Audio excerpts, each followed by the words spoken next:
आज का मौजू हमने जैसे जिक्र कर दिया इस बात का कि महसूरी में पाकिस्तान नया बांग्लादेश, और जैसे नया पाकिस्तान था, नया पाकिस्तान नहीं है, नया बांग्लादेश है और महसूरी में पाकिस्तान, ये हमारा मौजू है। इस मौजू में हमने बहुत मौजूद मेहमानों को दावत दी है। हमारा मकसद ये है कि हम इस मौजू में ये बात करें कि वो जो बांग्लादेश आज है, इस बांग्लादेश का पाकिस्तान को क्या फ़ायदा पहुँचेगा और क्या पाकिस्तान ये अपॉर्चुनिटी से कुछ हासिल कर सकेगा। ये हमारा आज का टॉपिक है।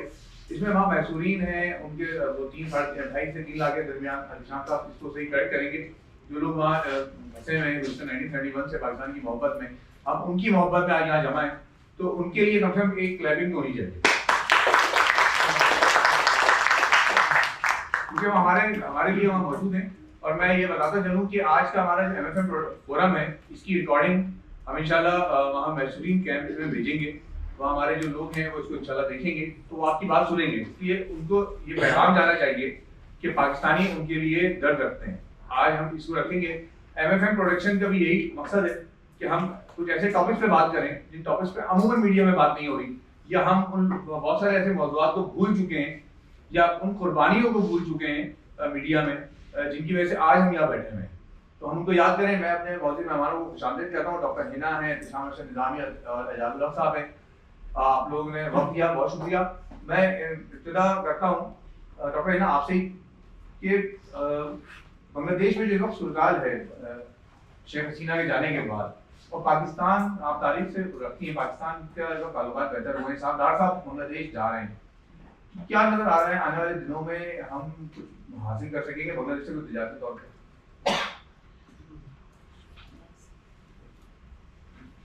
जी शुक्रिया मुस्तफा। मेरा ये ख्याल है कि जो बांग्लादेश का जो चेंज है उसको अभी हम सही तरह इंटरप्रेट नहीं कर पा रहे हैं। और एक तरफ तो पाकिस्तान के अंदर बहुत ज़्यादा यूफोरिया है और हमारा मीडिया, हमारा सोशल मीडिया ये बता रहा है कि ऐसा लग रहा है कि शायद बांग्लादेश दोबारा पाकिस्तान से मिलने जा रहा है, या बांग्लादेश और पाकिस्तान के सारे मसाइल हल हो गए हैं और अब हम एक बहुत ही एक अच्छे दौर में दाखिल होने वाले हैं। लेकिन जो हक़ाइक़ हैं वो इतने सिंपल नहीं हैं, और ख़ास तौर पे महसूरीन के मामले में हमें इसको थोड़ा सा देखना पड़ेगा। मैं तारीख़ की तालिब इल्म हूँ, तो मैं चाहती हूँ कि मेरे स्टूडेंट्स और जो वो थोड़ा सा इसको जानें कि 1971 में जो पाकिस्तान के साथ, पाकिस्तान का जो सफ़र किया या पाकिस्तान के साथ हुआ, यानी पाकिस्तान की तकसीम हो गई 2 हिस्सों में और बांग्लादेश बन गया। उससे पहले एक सिविल वॉर है बहुत लंबी चौड़ी, और उस सिविल वॉर में जो हक़ाइक़ है वो ये हैं कि ह्यूमैनिटी के ख़िलाफ़ क्राइम्स हुए हैं, ऐसे जराइम हुए हैं जो इंसानियत के ख़िलाफ़ हैं, और उसमें सफ़र करने वाले अवाम थे। वो उसमें बंगालीज़ भी हैं। बंगालीज़ ने जो सफ़र किया उस सिविल वॉर के नतीजे में, उस मिलिट्री एक्शन के नतीजे में, वो भी है। और दूसरी तरफ बंगाल, ईस्ट बंगाल के सूबे में या ईस्ट पाकिस्तान में जो नॉन बंगाली पॉपुलेशन थी, उन्होंने भी बहुत सफ़र किया और उन्होंने भी उस हम एक तरह से कहें कि एथनिक क्लेंजिंग है या वो एक परसिक्यूशन है, उसका शिकार हुए हैं वो लोग। तो जब एक फ्रेंजी आती है, एक जुनून आता है, तो उस वक्त कोई ये नहीं देखता कि जो है क्या सही और क्या गलत। ये वो लोग थे जो पाकिस्तान के हामी थे, जो उर्दू स्पीकिंग, जिनको हम जो कहते हैं बिहारी, इनके लिए ये लफ्ज़ यूज़ किया जाता है, लेकिन इनमें मोस्टली बिहारी थे, लेकिन सब बिहारी नहीं हैं। कुछ यूपी और आसाम और अतराफ के उड़ीसा वगैरह के लोग भी हैं जो 1947 से हिजरत करके 47 में इंडिया के इलाकों से हिजरत करके यहाँ ईस्ट बंगाल में आके बसे, और अब उन्हें ये लग रहा है कि वो पाकिस्तान के वफादार हैं, लेकिन पाकिस्तान टूट रहा है और बांग्लादेश बन रहा है, और वो इस वक्त पाकिस्तान के उस दिन से आज तक पाकिस्तान के हामी रहे हैं। उन्होंने इस सिलसिले में पाकिस्तानी फौज का साथ दिया है, भरपूर साथ दिया है, और वो बंगाली नेशनलिस्ट मूवमेंट के बिल्कुल खिलाफ थे। और जब बांग्लादेश बन गया तो उसके बाद फिर उन्हें इसकी सज़ा मिली कि अब क्योंकि आपने पाकिस्तानी फौज का साथ दिया या पाकिस्तान के वफादार रहे, तो फिर इनका परसिक्यूशन हुआ, ये वहाँ पर बहुत जो है जुल्म का शिकार हुए। लेकिन अब इन्होंने अभी तक के वो ये कहते हैं कि वो पाकिस्तानी है और वो बांग्लादेश की शहरियत इख्तियार नहीं करेंगे। 2 दफ़ा ऐसा हुआ है बल्कि कि बांग्लादेश के हाई कोर्ट ने, सुप्रीम कोर्ट ने कुछ ऐसे उर्दू स्पीकिंग लोगों को शहरियत दी है कि जो है 2003 में, फिर उसके बाद 2008 में कि इन्हें शहरियत दे दी गई बांग्लादेश की। लेकिन मोस्टली वो इससे जो है उन्होंने अप्लाई नहीं किया। शहरियत हासिल करने के लिए भी आपको अप्लाई करना है, तो अप्लाई ही नहीं किया, और अभी तक उन्हें यह लगता है कि शहरियत हासिल कर ले या वो सहूलतें हासिल कर ले बांग्लादेश में, तो उनका वो स्टैंड वीक हो जाएगा कि वो पाकिस्तानी हैं और पाकिस्तान जाना चाहते हैं।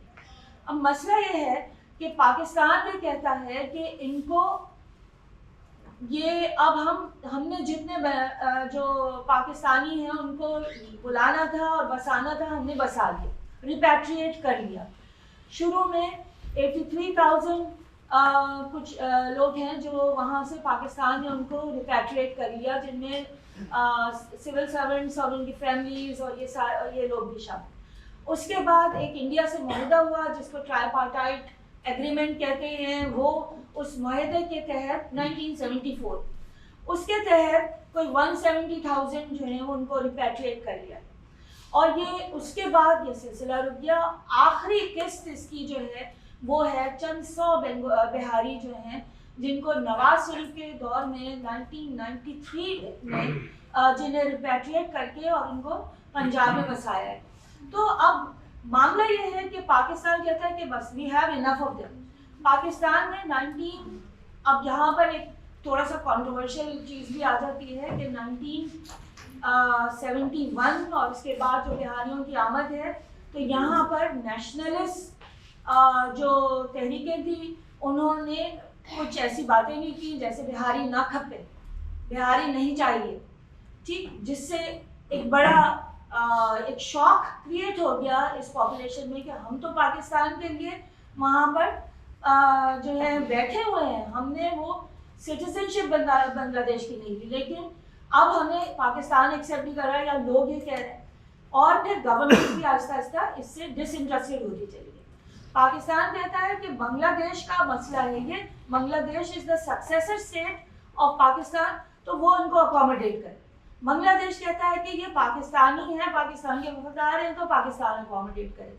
नतीजे के तौर पर ये लोग जो तकरीबन 3 लाख के करीब हैं, ये स्टेटलेस हो गए, इनकी कोई स्टेट नहीं। तो अब अगर जो तब्दीली आई है और हम बड़े पुरुमीद हैं कि शायद कुछ नरमी आई है, जाहिर है कि हसीना वाजिद की जो हुकूमत थी उसके मुकाबले में ये हुकूमत पाकिस्तान की तरफ नर्म है। लेकिन इसका ये भी मतलब नहीं है कि वो पाकिस्तान की हर बात मान लेंगे, और जो है तो अभी इसके लिए बहुत डिप्लोमेटिक काम करने की ज़रूरत है, ये इतना आसानी से नहीं हो जाएगा। डॉक्टर साहब, आपने एक तफसील हमें बताई, पूरी तारीख बयान की। मैं चाहूँगा हमारे साथ मौजूद है डॉक्टर मुईज़, आप भी स्टेज पे तशरीफ ले आए ताकि हम आपसे भी गुफ्तगू कर सकें। डॉक्टर साहब आ जाइए, 5 मिनट के लिए 5 मिनट के लिए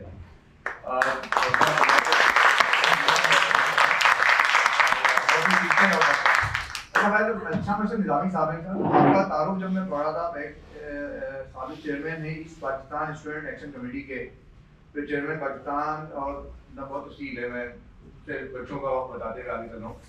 आप बांग्लादेश में महसूलीन के लिए बहुत कुछ कर रहे हैं, आप अमेरिका में रहते हुए भी महसूलीन के लिए इमदाद कर रहे हैं या उनकी मदद कर रहे हैं।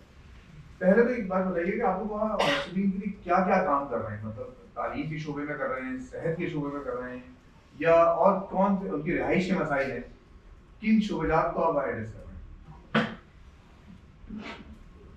बहुत शुक्रिया। मैं सबसे पहले अपना तारुफ करा दूं।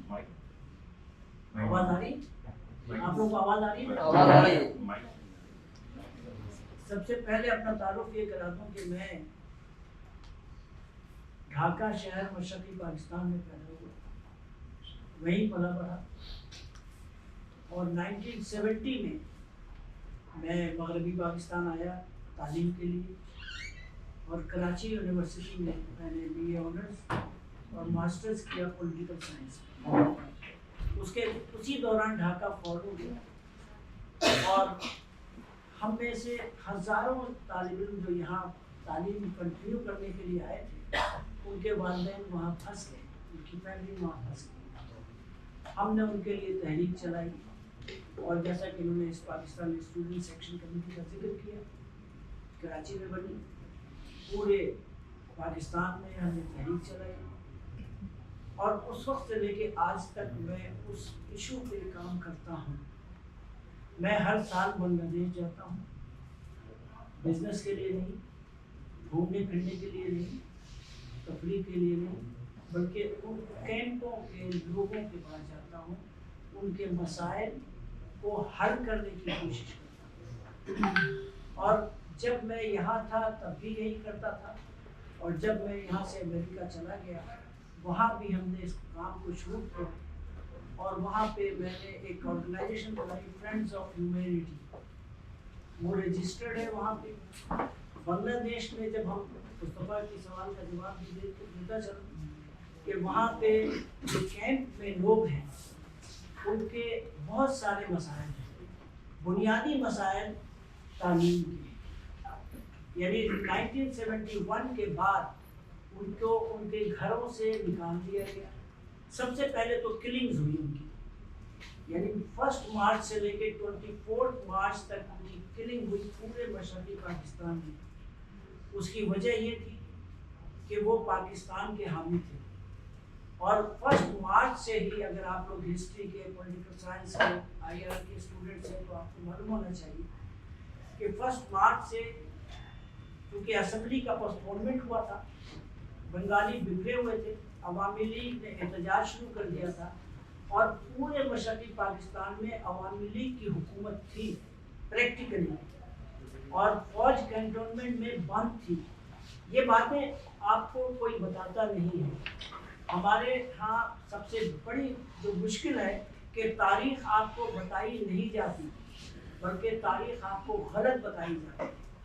आपको कहा जाता है कि फौज ने बंगाली और हिंदुओं का जेनोसाइड किया है। मैं ये पूछता हूँ कि 1 मार्च से 24 मार्च तक पाकिस्तान की फौज कैंटोनमेंट में बंद थी, उसको इजाज़त नहीं थी बाहर निकली। अवामी लीग और शेख मुजीबुर रहमान की हुक्मरानी थी पूरे मशरक़ी पाकिस्तान में। वो ये हुक्मनामे जारी करते थे रोज़ाना की बुनियाद पे कि आज बैंक खुलेगा या बंद होगा, आज पैसे कितने मिलेंगे। ईस्ट पाकिस्तान राइफल जो पैरा मिलिट्री ट्रुप थी, ईस्ट बंगाल रेजिमेंट, उन्होंने रिवॉल्ट कर दिया था, पुलिस ने रिवॉल्ट कर दिया था, कोई निज़ाम चलाने वाला नहीं था और पूरे मशरक़ी पाकिस्तान में नॉन बंगालीज की किलिंग हो रही थी। मैं टर्मिनोलॉजी बिहारी यूज़ नहीं करता हूँ इसलिए कि ये एक साजिश है पाकिस्तान के उस वक्त की ब्यूरोक्रेसी की कि उन्होंने इस टर्म को कॉमन इसलिए किया कि आप लोग ये समझें कि इंडिया के स्टेट बिहार के लोग वहाँ होंगे जिनका ये मसला है, इसलिए इस लफ्ज़ को, इस टर्मिनोलॉजी को कॉमन किया गया। वहाँ पे नॉन बंगालीज थे। मेरे पास इस इशू पे बात करने के लिए बहुत मवाद है, बहुत मुकात है। मैं स्टडी भी करता हूँ, मैंने प्रैक्टिकली देखा भी है, मैं पॉलिटिकल साइंस का स्टूडेंट हूँ, मैंने किताबें पढ़ी हैं। आपको ये बता दूँ कि 1947 में जो माइग्रेशन हुई थी इंडिया से, बिहार से 1 मिलियन लोग आए थे उस वक्त। 1 मिलियन यानी 10 लाख, इतनी ही तादाद में, जैसा कि डॉक्टर साहब बता रही थी, आसाम, त्रिपुरा, मुर्शिदाबाद, कलकत्ता से भी इतनी ही तादाद में लोग गए थे। दे वर नॉट बिहारीज, वो वेस्ट बंगाल के लोग थे, फिर यूपी के लोग, सीपी के लोग, पेशावर से, सिंध से, बलूचिस्तान से भी लोग गए थे वहाँ के काम करने के लिए, बिजनेस करने के लिए। तो they were actually non Bengalis, not Biharis. सबसे पहले ये टर्मिनोलॉजी कैसे यूज हुई कि बंगालीज कहते थे बाहरी, बाहर से आने वाले, वो बाहरी कहते थे। वो लफ्ज बिगड़ते बिगड़ते बिहारी बन गया और रेलेवेंस इसलिए हो गया कि बिहार से बहुत सारे लोग आए। तो जितने पंजाबी थे उनको भी बिहारी कहा जाता था, सिंध से जो लोग गए थे उनको भी बिहारी कहा जाता था। 3 टर्मिनोलॉजी है जिससे आज भी बंगाली नफरत करते हैं, लफ्ज पाकिस्तान, लफ्ज पंजाबी और लफ्ज बिहारी। आज भी उसकी वजह क्या है? उसकी वजह यह है कि आपके यहाँ तो आपको तारीख पढ़ाई नहीं जाती, आपको बताया नहीं जाता कि 1971 में हुआ क्या था। लेकिन वहाँ पे प्राइमरी स्कूल से लेकर यूनिवर्सिटी तक सिलेबस में ये बताया जाता है कि पाकिस्तान में बिहारियों की मदद से 30 लाख हिंदुओं और बंगालियों का जेनोसाइड किया और 3 लाख औरतों की बेहुरमती की। ये उनको पढ़ाया जाता है, उनका जहन बचपन से पकता रहता है पाकिस्तान के खिलाफ, बिहारी के खिलाफ, उर्दू के खिलाफ, पंजाबी के खिलाफ। तो ये जो बुनियादी चीजें हैं, आइए उस सवाल पे कि हम लोग कर क्या रहे हैं वहाँ। उस सवाल पे पहले मैं एक सवाल और करूँ। आपकी आवाज आ रही है आपको? मेरी तो आई नहीं। आपने भी कहा कि उनको बचपन से पढ़ाया जाता है, हमारे खिलाफ एक नफरत है जो पैदा की जा रही है। लेकिन अच्छा, तो उसके बाद भी हम ये देखते हैं कि जब शेख हसीना के खिलाफ एक तहरीक जन्म लेती है तो वो उसको उठा के फेंक देती है। तो वो जो 20-30 साल की तरबियत थी वो कहाँ चली गई? अगर ये बात दुरुस्त है तो कितने कामयाब हुए उसमें? देखिए मुस्तफा साहब, आपको उसके लिए जानना ये जरूरी है कि बंगालीज की हिस्ट्री क्या है। बंगालीज की जो हिस्ट्री है वो एजिटेटिव है। वो पाकिस्तान के साथ, पाकिस्तान बना 23 वर्षों के अंदर अंदर वो पाकिस्तान के मुखालिफ हो गए और उन्होंने पाकिस्तान के खिलाफ इतनी बड़ी तहरीक चलाई कि मुल्क को अलहदा कर दिया। बनने के बाद इंडिया उनका मसीहा था। इंडिया अगर इंटरवीन नहीं करता तो बांग्लादेश नहीं बन सकता था। इंडिया उनका मसीहा था, उनके लिए सब कुछ किया उसने। चौड़े अरसे तक 5 वर्षों के अंदर अंदर वो इंडिया से भी मुतनफ़िर हो गई। और फिर क्या हुआ? शेख मुजीबुर रहमान को उसकी अपनी फौज ने उसको, न सिर्फ उसको बल्कि पूरी फैमिली को उसने उन्होंने मार दिया। आपको मालूम है, ये बात हर किसी को मालूम है। लेकिन उसकी वजूहात क्या थी? उसकी वजूहात ये थी कि शेख मुजीबुर रहमान एक डिक्टेटर बन के सामने आए। उसने 1 पार्टी सिस्टम इम्पोज करने की कोशिश की। उसी के दौरान 1975 से पहले वहाँ कहत हुआ और कहत से लोग मरने लगे और ये चीजें पकने लगी और उसके बेटे ने, उसके रिश्तेदारों ने पूरे बांग्लादेश पे कब्जा करने की कोशिश की, जुल्म जबर की इंतहा कर दी। तो बंगाली बहुत एजिटेटिव है बेसिकली। उन्होंने अपने फादर ऑफ द नेशन को नहीं छोड़ा। फिर उसके बाद शेख हसीना का दौर आप 15 साल का देख लीजिए, डिक्टेटरशिप। 2 टेन्योर जो इलेक्शन हुए वो झूठे हुए, बिल्कुल इस तरह जैसे आपके यहाँ फॉर्म 45 और 47 होते हैं, वैसे ही इलेक्शन वहाँ पे हुए। इस दफा जो इलेक्शन हुआ था उसमें 20% वोट भी अवामी लीग को नहीं मिला, मगर वो जीत गई। तो ये सारी चीजें पक रही थी। और चूंकि अवाम और स्टूडेंट्स एजुकेटिव वहाँ पे हैं, हमेशा स्टूडेंट ने वो जो उर्दू और बंगला मूवमेंट चला था, बंगाली लैंग्वेज, वो स्टूडेंट्स के बुनियाद पे चला था और उन्होंने उसको कामयाब किया। तो आज भी वही सूरत हाल है। लेकिन आप उसको ये ना समझिए कि इंटरनली सारा मामला हुआ है। इसके पीछे अमेरिका का इंटरवेंशन है, इसके पीछे चाइना का रोल है, इसलिए कि चाइना पेनिट्रेट कर रहा था इकोनॉमिकली वहाँ पे। और अमेरिका ने 2 इलेक्शन के रिजल्ट को एक्सेप्ट नहीं किया था, लेकिन इंडिया की चौधराहट की वजह से उसने प्रैक्टिकली कोई स्टेप नहीं लिया था। लेकिन इस दफा अमेरिका ने प्रैक्टिकली इंटरवेन किया और उस इलेक्शन को एक्सेप्ट किया। चलिए आगे बढ़ते हैं। एजाज साहब, मेरी अच्छा माइक मैं इस्तेमाल कर रहा हूँ, आप लोगों को इसकी आवाजें आ रही हैं? मतलब नहीं, माइक आवाज तो आ रही है लेकिन रिकॉर्डिंग में नहीं आएगी। रिकॉर्डिंग नहीं आएगी। क्योंकि हल्के बोल नहीं वो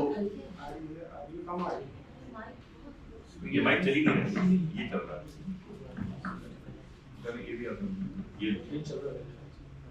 अच्छा अजब सवाल ये है कि एमक्यूएम ने अपने मंशूर में हमेशा मैसूरीन का मुद्दा उठाया है, रखा है, वोट हासिल किए 35 साल आपने, आज भी आप इसमें वोट हासिल करते हैं, लेकिन कितनी मतलब ऐसा हुआ है कि एमक्यूएम ने मैसूरीन के लिए कुछ किया है या आपने वहाँ कैंप्स में जाकर काम किया?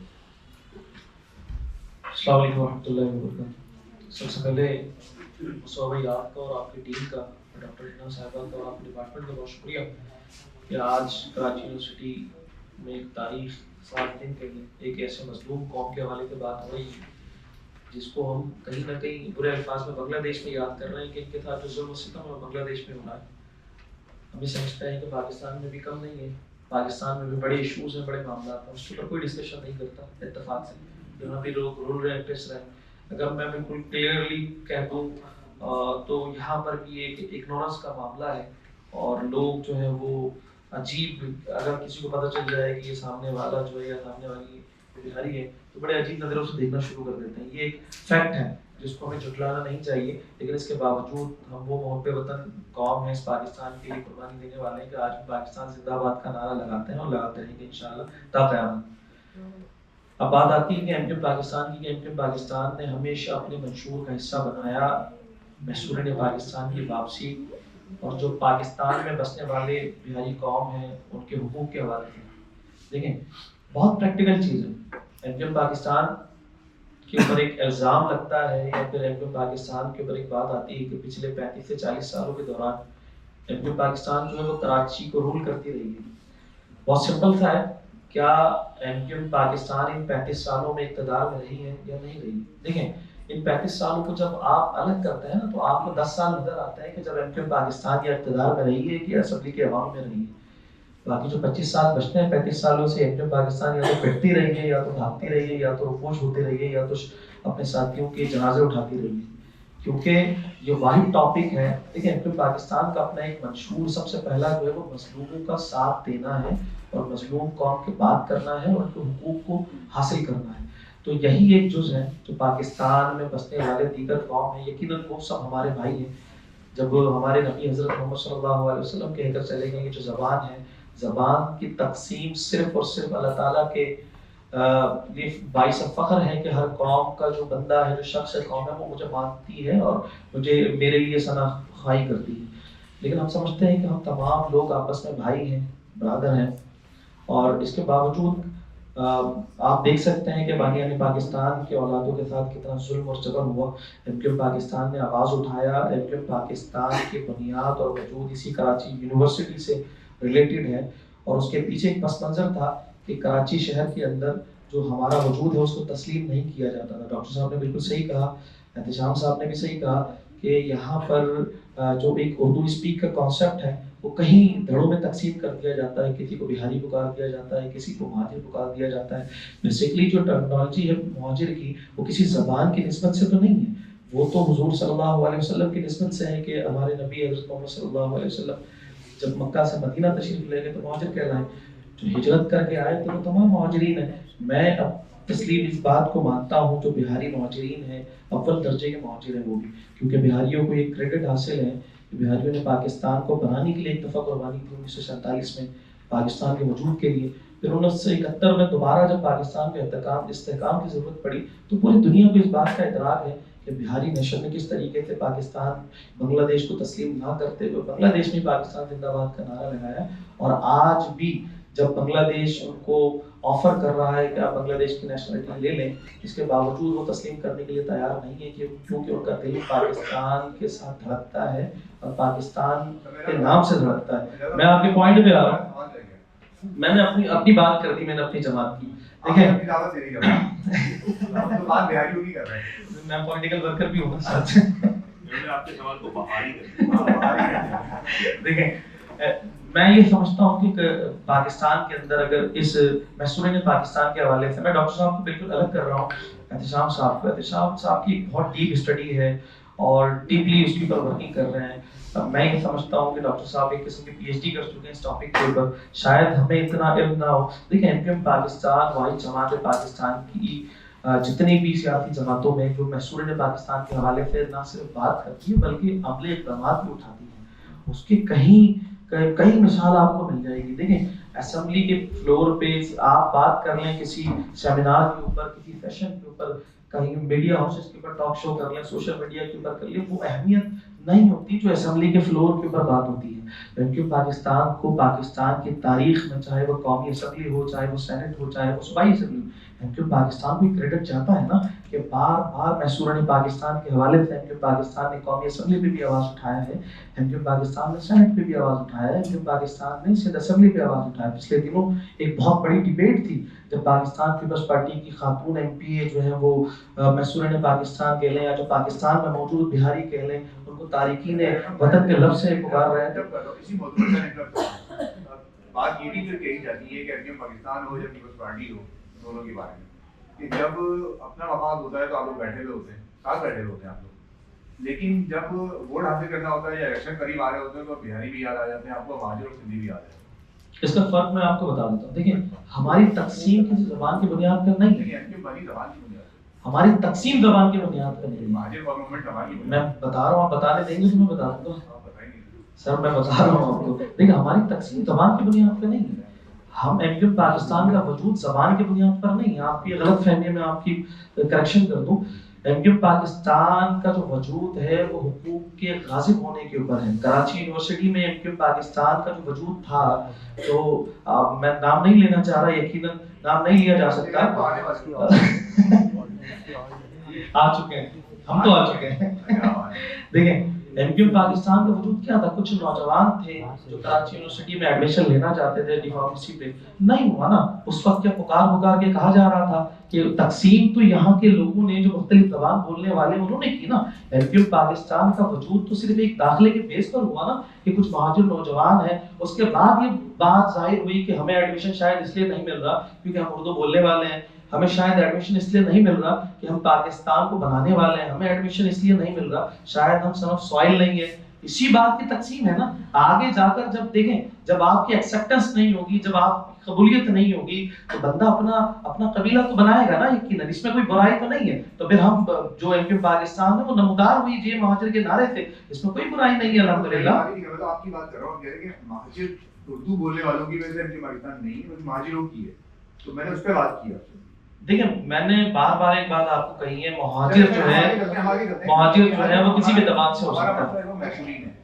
बांग्लादेश के अंदर जो कुछ इस वक्त सूरत चल रही है, आप एजाज साहब, आप लोग गवर्नमेंट में और आप वफाक में भी हैं, आप सूबे में भी हैं, और आप अगर हम 30-35 साल का दौरानिया देखें तो उसमें काफ़ी ऐसे वक्त हैं जिसमें आप हुकूमत में रहें, आप कभी गवर्नमेंट पीपल्स पार्टी के साथ कोलिशन में हैं, कभी नवाज शरीफ के साथ हैं, और अपने मुतालबात भी मनवाए आपने। आज सूरत जो नजर आ रही है आपको बांग्लादेश के अंदर, पाकिस्तान को आप किस तरह देख रहे हैं, या आप अगर गवर्नमेंट से मिलते हैं तो आपकी तजवीज़ क्या होती है कि पाकिस्तान वहाँ पे किस तरह उनकी मदद करे? देखिए एमक्यूएम पाकिस्तान, इसके ऊपर ऑलरेडी मैं थोड़ा सा आपको तारीख भी बता दूं। जो आप कह रहे हैं कि 93 के अंदर जैसे डॉक्टर साहिबा ने कहा कि बिहारी, जो मैं शायद डॉक्टर एहतशाम साहब बेहतर समझते हैं कि इस बात पे एक्सेप्ट नहीं करते कि उनको बिहारी कहा जाए, लेकिन हुर्फ़े आम में जब पूरी दुनिया उनको बिहारी पुकार रही है और बिहारी हो गए हैं वो, तो हम मैं कम अज़ कम इस अल्फाज को यूज़ कर लेता हूँ कि वो बिहारी हैं। 88 के सियासी तौर पर बहुत सारी तंजीमें पाकिस्तान के अंदर काम करती हैं, उनका दर्द रखती है क्योंकि वो पाकिस्तानी हैं। उसमें एक डॉक्टर एहतशाम साहब भी हैं, तो उन्होंने भी काम किया, लेकिन सियासी तौर पर इस मैटर को उभारने वाली जो कोई जमात है वो एमक्यूएम पाकिस्तान है। आप 88 के अंदर से देख लें, एमक्यूएम पाकिस्तान का बुनियादी मंशूर में एक मंशूर था कि मैसूर पाकिस्तान की वापसी हो। 93 के अंदर जिन मुहाजिरीन की, बिहारी मुहाजिरीन की बांग्लादेश से वापसी हुई, डॉक्टर साहब ने बहुत क्लियर बता दिया कि वो 93 में लास्ट टाइम आए। तो उसके पीछे मेहनत किसकी थी? क्या नवाज शरीफ साहब जो पंजाब को रूल करते हैं, पूरे पाकिस्तान को रूल कर रहे थे, क्या उनके अंदर इतनी मोहब्बत जाग गई थी कि वो बांग्लादेश जाते और बांग्लादेश से फिर जो भी 70,000 मैसूर ने पाकिस्तान वापस आए, क्या वो ऐसे ही आ गए? क्या इस जमात का जो उर्दू बोलने वाली जमात है, उर्दू बोलने वाली जमात है, बिहारी भी तो उर्दू बोलते हैं भाई, वो सिंधी या पंजाबी थोड़ी बोलते हैं, इसी जमात का किरदार रहा है ना। अगर वो तसलसल बरकरार रहता 93 से 92 से 91 से 92 से लेकर हम 2000 तक अगर नहीं पिटते सन 2000 तक, तो क्या मैसूर पाकिस्तान का जो मामला है वो हल नहीं हो जाता? देखिए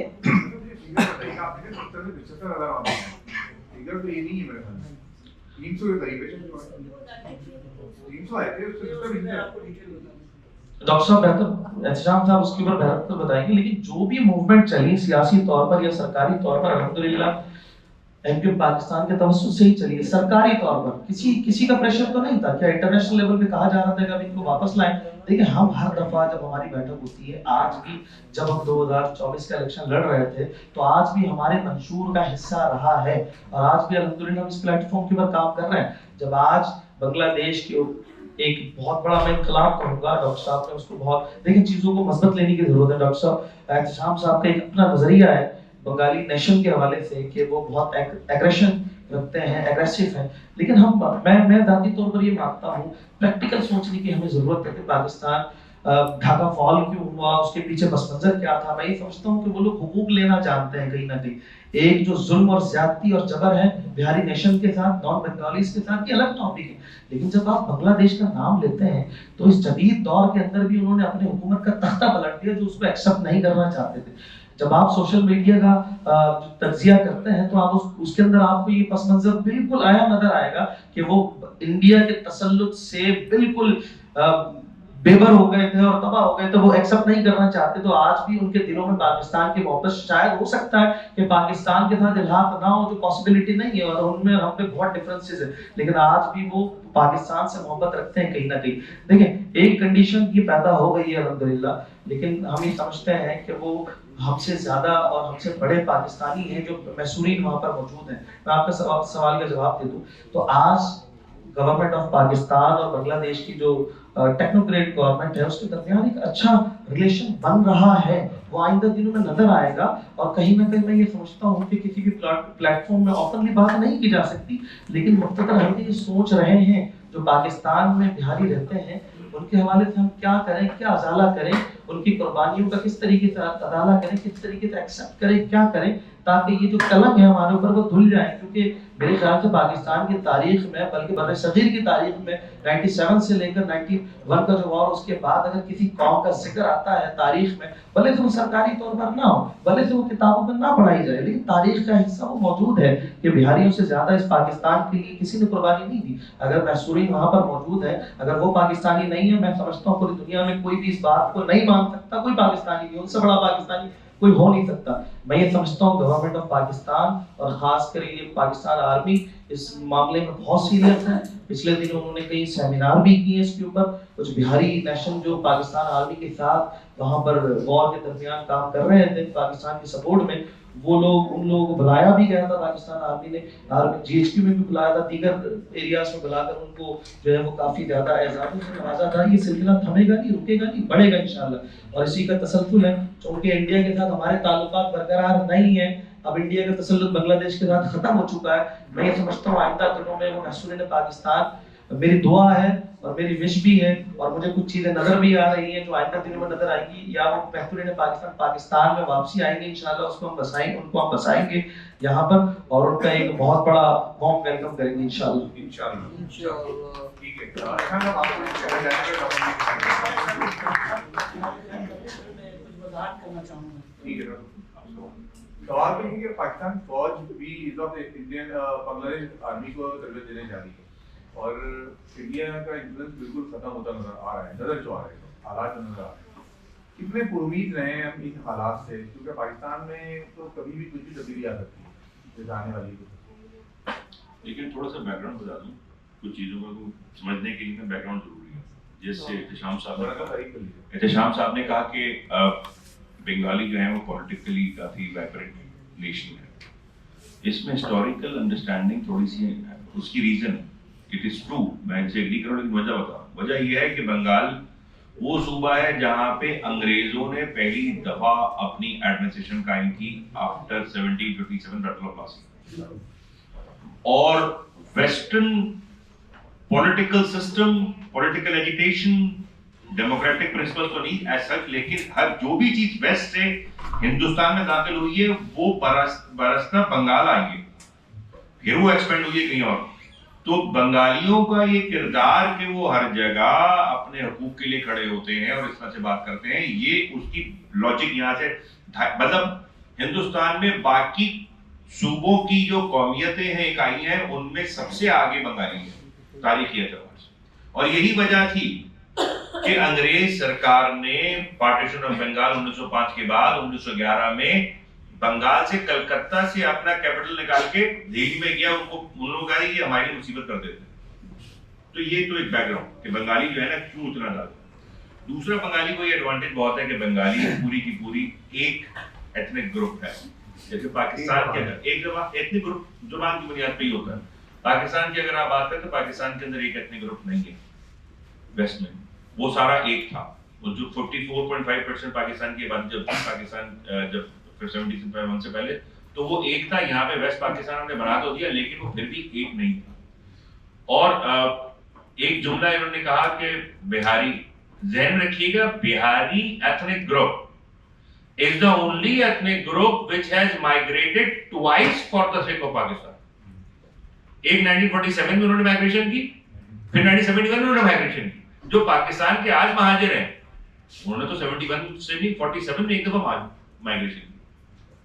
तो ये 2 दफा माइग्रेशन करने वाले लोग जिन्होंने पाकिस्तान में 2 दफा माइग्रेशन की। तो दूसरी बात ये कि इन्होंने कहा कि बिहारियों को बहुत नीचे लग रहा है, ऐसा कुछ भी नहीं है। कराची यूनिवर्सिटी के अंदर अभी सारी लीडरशिप, टॉप लीडरशिप जो है ना वो बिहारी है। हमारी जो गुज़िश्ता डीन थी वो भी बिहारी थी और बहुत बड़े बड़े ओहदों पे और बहुत अच्छे आला मुकाम पे बिहारी है और बहुत ही अच्छे नजरों से उनको देखा जाता है, ऐसा नहीं।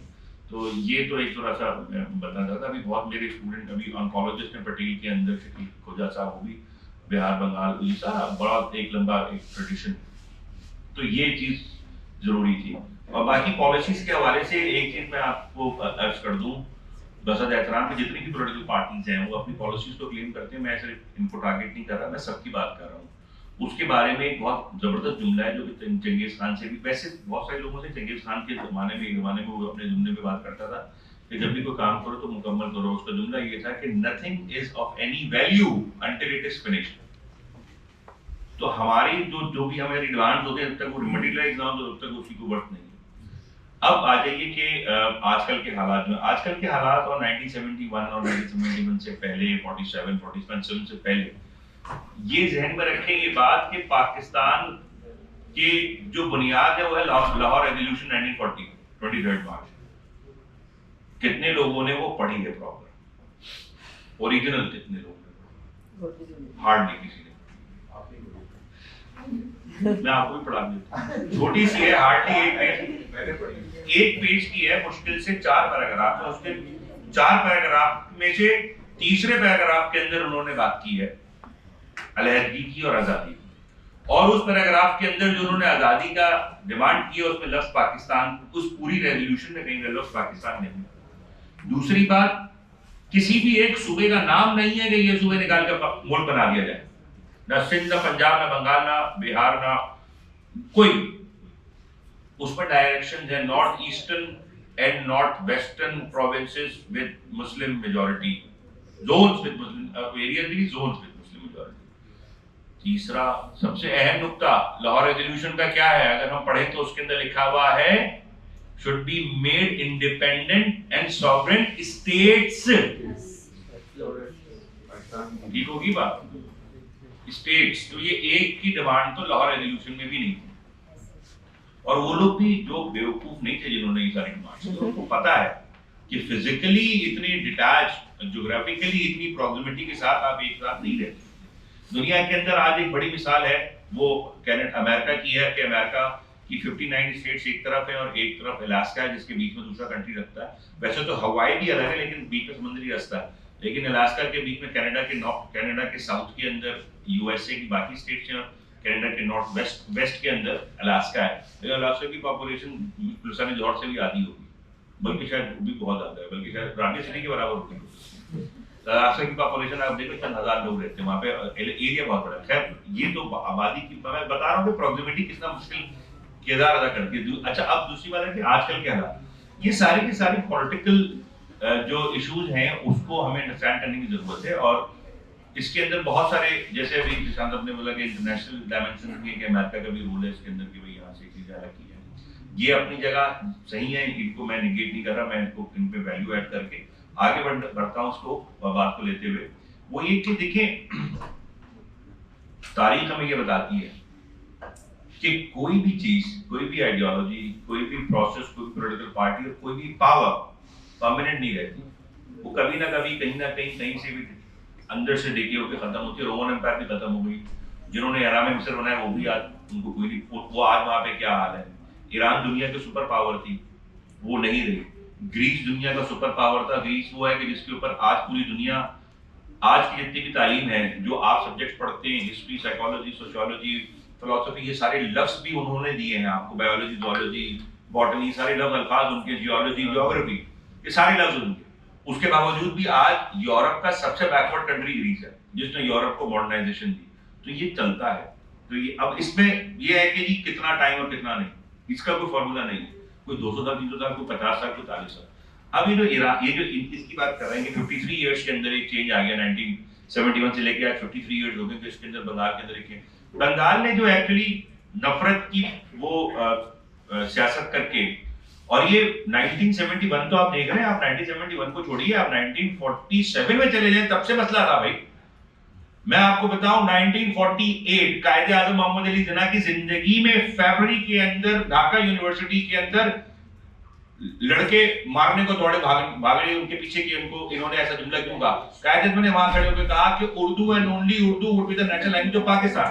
ढाका यूनिवर्सिटी के लड़कों ने शोर मचा दिया और उनको बैक डोर से निकाला गया वहां से। ये कायदे आजम की जिंदगी में हो गया था। 71 तो आप 71 की बात कर रहे हैं, मैं कह रहा हूं 48 ये यूजुअली हम इतनी डिटेल में नहीं पढ़ते तो हमें अंदाजा नहीं होता।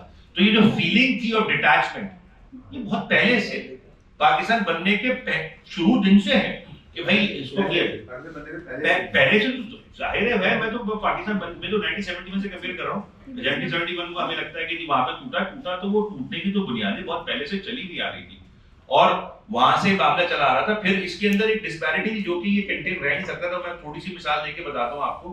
वो ये कि डिस्पैरिटी ये थी कि 54.5% पॉपुलेशन मेजॉरिटी एक सूबे की और बाकी 3 सूबे। अच्छा ध्यान में रखिएगा, पाकिस्तान जब बना तो कितने सूबे थे? जरा एक सवाल कर दूं मैं आपकी जनरल नॉलेज के लिए। 4, 5 इनके बताएं। नहीं 55 में हुआ था ईस्ट पाकिस्तान, वेस्ट पाकिस्तान, उसकी बात नहीं कर रहा। 47 में कितने सूबे थे? 3, 4 क्या हो गया? इनके बता दो एकदम। ईस्ट पाकिस्तान, वेस्ट पाकिस्तान 1955 में हुआ था। मैं 47 की बात कर रहा हूँ। सिंध नाम ले, पाकिस्तान, बांग्लादेश ही बना दिया। जहन में रखें जब पाकिस्तान बना तो पाकिस्तान के 4 सूबे थे। 4 सूबाई असेंबलीज ने पाकिस्तान की हिमायत में वोट डाला था और केपीके के अंदर रेफरेंडम हुआ था, 3 ने डाला था। और वो 4 सूबों में से 4 सूबे थे बंगाल, सिंध, पंजाब एंड बलूचिस्तान सूबा नहीं था। बलूचिस्तान की सूबाई असेंबली नहीं थी। पाकिस्तान की आजादी के टाइम पे हिंदुस्तान के 11 सूबे थे। 11 में से 4 सूबों ने कहा था हमें आना है और उनमें भी 2 सूबों की आधी हुई थी। आधे सूबे 2 वहां चले गए थे और आए थे। तो ये एक्चुअली कुछ चीजें हमें समझने की जरूरत है कि हुआ क्या। तो पाकिस्तान जब वेस्ट पाकिस्तान की बात करते हैं तो उसके अंदर ये प्रोमिनेंट है। जो डिस्पैरिटी थी वो ये थी कि पॉपुलेशन के उसके बावजूद से 1951 में डॉन के अंदर एक पूरी स्टैटिस्टिक्स छपी है, वो जरा आपको मैं शेयर कर दूंगा। मतलब सब आप जरा आपने इसमें डाल दीजिएगा ये जो वो डॉन का, क्योंकि जनवरी 1955 का वो स्टैटिस्टिक्स है जिसके अंदर उन्होंने ब्यूरोक्रेसी और मिलिट्री लीडरशिप के बारे में बताया कि वेस्ट पाकिस्तान और ईस्ट पाकिस्तान में क्या क्या हिसाब किताब है। तो उसके अंदर आपको नजर आएगा, सिर्फ एक छोटी सी मिसाल दे रहा हूं कि 600 मेजर थे, 10 बंगाली थे। 200 कर्नल थे, 2 बंगाली थे। 200 कर्नल में से 2 बंगाली थे। 25 या 24 ब्रिगेडियर में से 1 बंगाली था और मेजर जनरल और लेफ्टिनेंट जनरल में 1 भी नहीं था। जबकि पॉपुलेशन 54%। 57, 71 को ना देखे आप, सब चला आ रहा है, ये चला आ रहा है। 1952 के अंदर बंगाल के अंदर वो मुस्लिम लीग बैकआउट हो चुकी थी बंगाल के इलेक्शंस के अंदर। तो खैर ये थोड़ा सा बैकग्राउंड बताते हुए आप चलेंगे 90। अब इसको इन्होंने कैच किया कि जी अलग होना, तो वो खैर हो गए। और वो उसके अंदर ये सारी बैकग्राउंड ऐसी बहुत सारी चीजें जो अभी मैं जाहिर हमारे पैनल बैठा हुआ सब आप नहीं बात करेंगे। और मुझे तो आपने चलते हुए बिठा के गाड़ी के अंदर आपके सपोर्ट की ऐसा खैर अब प्रिपेयर मतलब अचानक ही बोलने को भी भूल दी, चले खैर बिठा भी लिया। अब ये कि ये हुआ सारा कुछ। इसके बाद 1971 में जो इन्होंने नैरेटिव बिल्ड किया हुआ था कि जी बंगाल नेशन स्ट्रांग ये हो, अच्छा उसका जो नैरेटिव को जो आगे 47 71 के बाद जो फॉलो आउट है वो ये है कि उन्होंने ये जो भी बात की उन्होंने अपने पावर को स्ट्रेंथन करने और करप्शन मॉडल के थ्रू उन्होंने अपने आप को आगे लेके चले, जिसकी वजह से बंगाली यूथ के अंदर रिजेंटमेंट थी। आई डोंट नो कितने लोगों को ये बात पता है कि जो अभी जो मूवमेंट चली है उसकी जो बुनियादी वजह थी वो ये थी कि 30% जो कोटा है वो उनको जाएगा जो 1971 के वॉर के हीरोज है उनको, उनकी फैमिलीज को रिश्तेदार होंगे। तो सबसे बुनियादी मसला ये हुआ जो बेरोजगारी बढ़ गई बंगाली के अंदर के पढ़ के जाएगा एडमिशन ले तो कैसे ले, तो वो उन्होंने रिजेंटमेंट शुरू, असल तो शुरू यहाँ से हुआ था मामला। स्टूडेंट्स खड़े हुए थे कि भैया ये क्या हो रहा है कोटा सिस्टम के ऊपर, और वहां से बात बढ़ते बढ़ते बढ़ते पुराने जो जख्म थे वो भी हरे हो गए। इन्होंने जिस तरह से उसको डील किया, जिस तरह से उनको मारा, ये बात मामला बढ़ते बढ़ते यहाँ तक पहुंच गया। और रिजेंटमेंट्स तो जो पहले से थी और जो दूसरे मामला थे और जिस तरह से इनका इंडिया की तरफ टिल्ट था और इंडिया का इनका डोमिनेट करना था, इंडिया के बारे में इंडिया ने अभी 4-5 साल पहले की बात है जब पाकिस्तान की 2019 के 18 की बात है कि जब पाकिस्तान से मामला खराब हुए थे और वो अभी वाला वाकया वो जमाने के अंदर मोदी साहब बड़े एग्रेसिव हुए थे, तो उन्होंने जुमला कहा कि पाकिस्तान को हम बूंद बूंद के लिए तरसा देंगे, वो दरिया वाली बात। और दूसरी बात उन्होंने बोली बंगाल में खड़े होके कि बंगाल को, ये बात उन्होंने इससे पहले इस तरह से ऑफिशियली एक्सेप्ट नहीं की थी। उन्होंने ऑफिशियली प्राइम मिनिस्टर ने खड़े होकर बोला कि बंगाल को इस बात के लिए हमारा शुक्रगुजार होना चाहिए कि उनको आजादी हमने दिलाई। ये ऑफिशियली वो कहते थे तो ये तो इंडिजिनियस मूवमेंट थी, ये तो खुद कर रहे थे। तो ये बात बयान करते हुए तो यहाँ से जो मामला है तो इंडिया का जो दबाव वो भी बंगाली है बर्दाश्त करने को तैयार नहीं, अवाम गवर्नमेंट तो कर रही थी, अवाम तो वहां से फिर ये आज भी बंगाल को शुक्रगुजार होना चाहिए कि आज भी आजादी इंडिया की वजह से मिली है बंगाल। उनकी नफरत किया। खैर पाकिस्तान के लिए मैं अब इसको कंक्लूड कर दूं आधी लाइन के अंदर कि पाकिस्तान के लिए प्रोस्पेक्ट बहुत अच्छे हैं। इस वक्त बंगाल के साथ जो हमारे ट्रेडिशनल और जो रिलेशंस हैं वो तो एग्जिस्ट करेंगे ना, हिस्ट्री तो नहीं खत्म हो सकती ना बंगाली और पाकिस्तान के जो लोगों की जो फ्रीडम। देखिए ध्यान रखिए मुस्लिम लीग बनी बंगाल वो पहला सूबा जिसने कहा कि पाकिस्तान में शामिल होना है, सारी लीडरशिप बंगाल से थी और वो आदमी जिसने लाहौर एजुकेशन पढ़ी हुई बंगाली एक। तो बंगाल का बहुत स्ट्रॉन्ग हिस्टोरिकल रिलेशन है पाकिस्तान के साथ, वो डिनाई नहीं हो सकता। और अभी जो हमारे पास एक गोल्डन अपॉर्चुनिटी है कि we need to catch upon it, कि जो भी हमारी जो अपॉर्चुनिटीज हैं हम उनको मिला के लेके चले और आगे बढ़े। ठीक है आप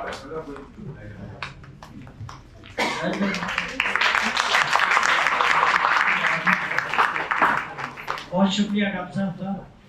मेरे इल्म में नहीं डॉक्टर साहब किस डिपार्टमेंट में है, तो डॉक्टर साहब ने आपको हिस्ट्री पढ़ा दी पूरी, मगर मेरे हिसाब से अभी भी आधी। हाँ देखिए इन्होंने बताया कि कितने % वो थे और उनको कितना % मिला। 1947 में जब पाकिस्तान बना, ईस्ट पाकिस्तान में कितने कारखाने थे डॉक्टर साहब को पता होगा, एक भी नहीं, एक भी बंद नहीं था, एक भी कैडेट कॉलेज नहीं था। आपको मालूम है कि सिविल सर्वेंट में कितने बंगाली थे वहाँ पे मुसलमान? सिर्फ एक, नूरुल नबी चौधरी। सूबा तो चलना था ना, निज़ाम हुकूमत तो चलाना था ना, कौन चलाता? फादर ऑफ द नेशन ने यूपी, बिहार, सीपी, आसाम, त्रिपुरा के मुसलमानों से कहा कि ऑप्ट करो पाकिस्तान। उन सिविल सर्वेंट से कहा कि तुम ऑप्ट करो पाकिस्तान आओ। बिहार के लोग रेलवे के सिस्टम में इन्वॉल्व थे, उनको कहा आके रेलवे चलाओ। एक आदमी भी रेलवे चलाने वाला नहीं था ईस्ट पाकिस्तान में। ईस्ट पाकिस्तान में 23 वर्षों के अंदर कितने कारखाने पटसन के बने, कितने पेपर मिल्स बने, आप गिन लीजिए, नाम मुझे याद है, मैं गिना देता हूँ आपको। 23 वर्षों के अंदर अंदर उनकी जो पार्लियामेंट बिल्डिंग बनी, आज भी वो बहुत मारूफ पार्लियामेंट बिल्डिंग है। किसके दौर में बनी? अय्यूब खान के दौर में। तो बहुत सारी चीज़ों को एनालाइज करना होता है। मैं आता हूँ दो उस टॉपिक पे जिस पे मैं बात करना चाह रहा था। एक तो ये कि डॉक्टर साहब ने बताया कि कितने लोग आए 1971 के बाद जिनको बिहारी कहते हैं। मैं नहीं कहता। देखिए 1973 में ट्रिपार्टाइट एग्रीमेंट हुआ जिसका डॉक्टर साहब ने जिक्र किया। नहीं 73 में ट्रिपार्टाइट एग्रीमेंट हुआ दिल्ली में, इंडिया, पाकिस्तान और बांग्लादेश की गवर्नमेंट्स। उसमें वज़ीर ख़ारजा थे, हेड ऑफ द स्टेट्स नहीं थे। उसमें जो तय हुआ कि जंगी कैदी जो पाकिस्तान के हैं इंडिया में, वो रिलीज़ होके पाकिस्तान आ जाएंगे। जितने बंगालीज हैं पाकिस्तान में वो बांग्लादेश चले जाएंगे। और वहाँ पे इंडिया और बांग्लादेश ने प्रोटेस्ट किया कि जो बिहारी जिन्होंने पाकिस्तान का साथ दिया है, जो हमारे खिलाफ लड़े हैं, उनको भी आप लीजिए। आपको पता है क्या हुआ है? पाकिस्तान के डेलीगेशन ने रिफ्यूज किया कि they migrated from India to East Pakistan, they are living there, they are Bangladeshi citizens, we are not going to accept them. ये बदकिस्मती है, ये बेशर्मी है जिसको आप याद करें। आपको नहीं बताया गया ये बात। 2 दिन डेडलॉक रहा, फिर भुट्टो ने इंटरवीन किया यहाँ से और एग्रीमेंट क्या साइन हुआ? A substantial number of non-Bengalis will be accepted by Pakistan on the basis of 4 categories. वो 4 categories क्या थी? Number 1, central government employees. अब बताइए उसमें कौन आते होंगे? सब जो वेस्ट पाकिस्तान से गए थे। चंद लोग वहाँ के थे जो सेंट्रल गवर्नमेंट में थे, की पोस्ट पे, आम लोग नहीं थे। Number 2, West Pakistani domiciled. आप बताइए वहाँ के लोग जो उर्दू स्पीकिंग थे कितने आए होंगे उसमें। Number 3, divided families. Divided families का डेफिनेशन क्या रखा गया? Western definition. बाप यहाँ है, यानी हस्बैंड यहाँ है, वाइफ वहाँ है, ये डिवाइडेड फैमिली होगी। मैं 3 भाई यहाँ पढ़ते थे, हमारे वालिदैन वहाँ थे, डिवाइडेड फैमिलीज नहीं गिने गए। ये थी नाइंसाफी, बददियानती। और 4th कैटेगरी थी हार्डशिप केसेस। हम जिसको समझेंगे कि ये हार्डशिप कैटेगरी में, हम उसमें लेंगे। उन कैटेगरीज के बुनियाद पे सिर्फ 173,000 पीपल वर रिपैट्रिएटेड टू पाकिस्तान। आप सोचिए कि कितने % वो लोग होंगे जो वहाँ कैंपों में पड़े होंगे। नहीं आए उसमें। कहा जाता है कि हमने 173,000 अकॉर्डिंग टू एग्रीमेंट ले लिया, प्रैक्टिकली नहीं लिया। और यहाँ पे से बंगालीज 300, 350 एक जहाज में वहाँ जाते थे। हम कराची एयरपोर्ट पे, इसी कराची यूनिवर्सिटी के हम स्टूडेंट थे, हम कराची एयरपोर्ट पे जाके बैठे रहते थे कि उधर से ऑन रिटर्न उस जहाज पे कितने लोग आते हैं हमारे। आपको पता है कितने लोग आते थे? 30, 35।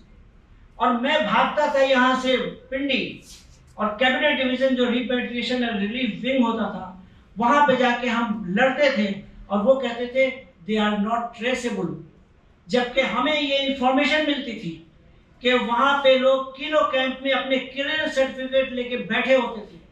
और इट हैपेंड टिल एयरलिफ्ट बंद हो गई, इसलिए कि यूएनओ का एक एग्रीमेंट था, बंगाली चले गए, वहाँ से उनको लाना था, बंगाली चले गए, एक तरफ जहाज नहीं चल सकता। तो ये थी बददियानती, और इस तरह लोग आए। ज़ियाउल ने 1988 में एक एग्रीमेंट किया मुस्लिम वर्ल्ड लीग से। It was official treaty signed by government of Pakistan and Muslim world league Mecca based. और उसके तहत उन्होंने एग्री किया कि तमाम के तमाम लोगों को जो वहाँ पे हैं, उस वक्त सर्वे हुआ था 2,78,000 लोग कैंपों में से, उनको लेके आएंगे, पंजाब में आबाद करेंगे। उसके लिए फंड एलोकेट हुआ।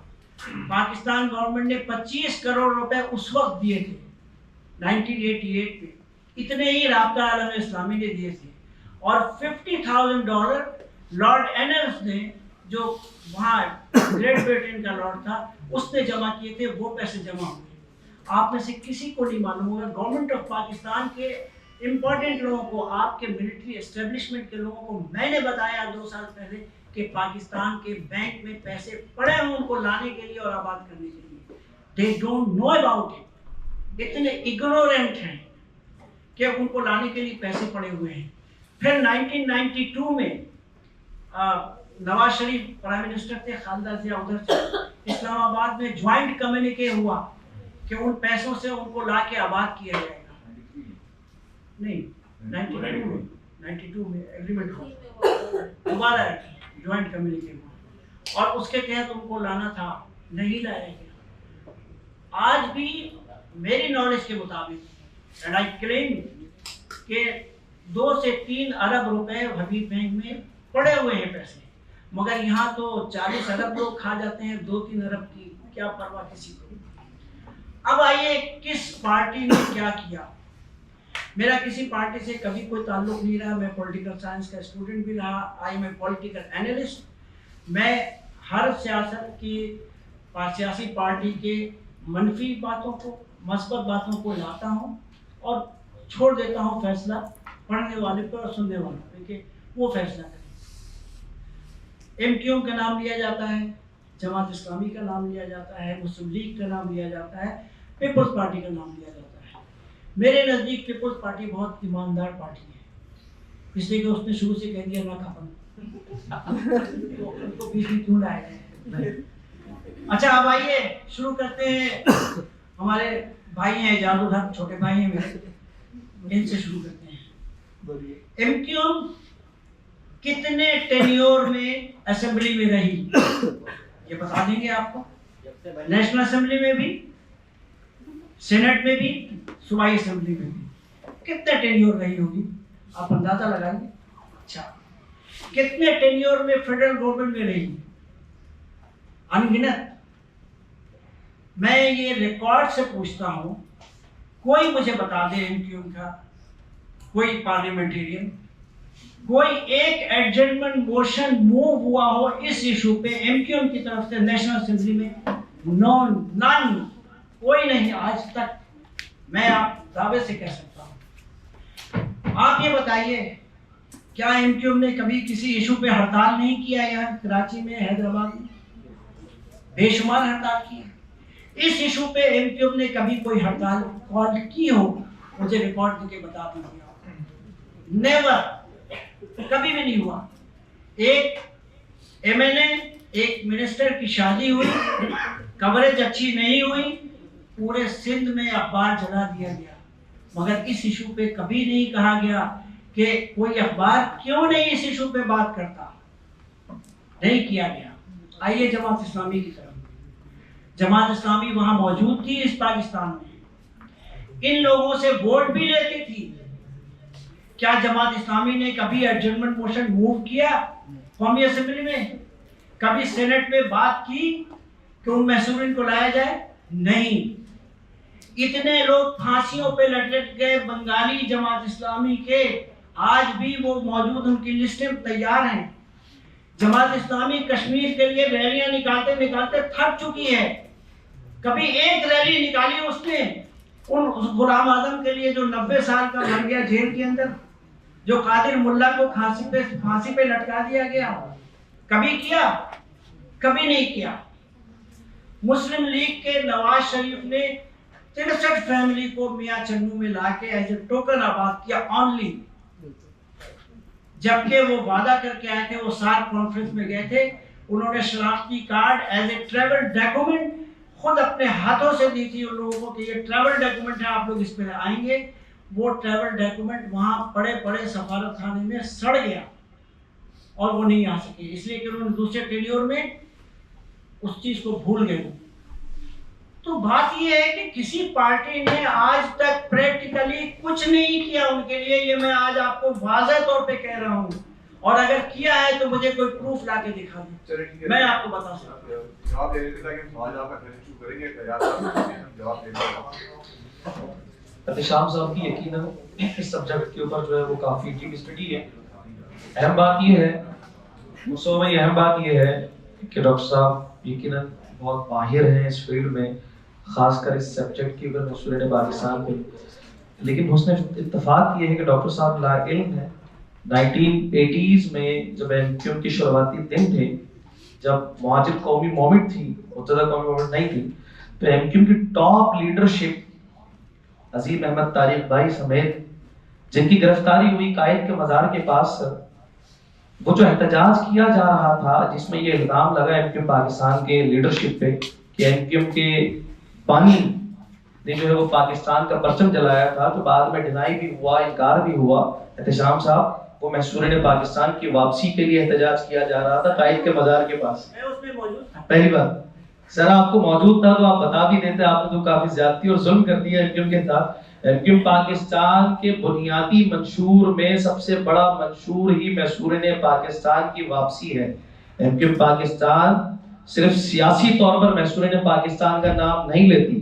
एमक्यूएम पाकिस्तान के वजूद के बाद पाकिस्तान में चाहे वो बिहारी कह लें या फिर मुहाजिर कह लें, जिन्होंने पाकिस्तान बनाया, बानियाने पाकिस्तान के औलाद हैं, उनको एक्सेप्ट किया गया एज महाजिर। उससे पहले हम मटरवा थे, उससे पहले हम पता नहीं क्या किन किन नामों से पुकारे जाते थे। ये एमक्यूएम पाकिस्तान को एजाज हासिल है कि आज हम यहाँ पर बैठकर बात कर रहे हैं, हमारी एक्सेप्टेंस है। लोग तो हमें बाबू के अलावा कुछ पुकारा ही नहीं करते थे, इसको तो एक्सेप्ट करें। तो एमक्यूएम पाकिस्तानी इंक्लूडिंग बिहारी को हम अलग नहीं समझते, हम एक गुलदस्ता समझते हैं मुहाजिरिज्म को, और उस मुहाजिरिज्म में हर जबान बोलने वाले मौजूद है।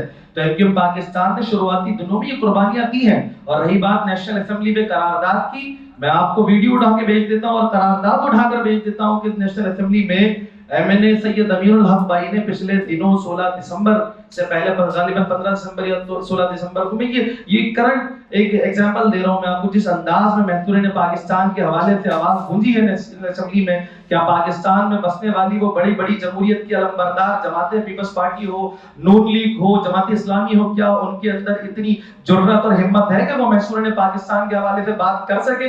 नहीं है जनाब। सिर्फ एमक्यूएम पाकिस्तान को इस बात का इदराक है, पता है, तकलीफ का एहसास है।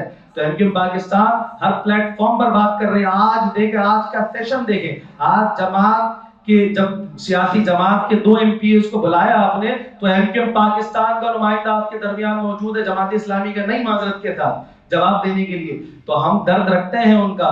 और दूसरी सर जवाब तो ये था, हमारा जो दिल है, हमारे माँ बाप, हमारे अजदाद जब पाकिस्तान में आए तो सुबह सिंध नहीं आए थे, पंजाब नहीं आए थे, केपी के नहीं आए थे, बलूचिस्तान नहीं आए थे, बंगाल नहीं आए थे, पाकिस्तान आए थे।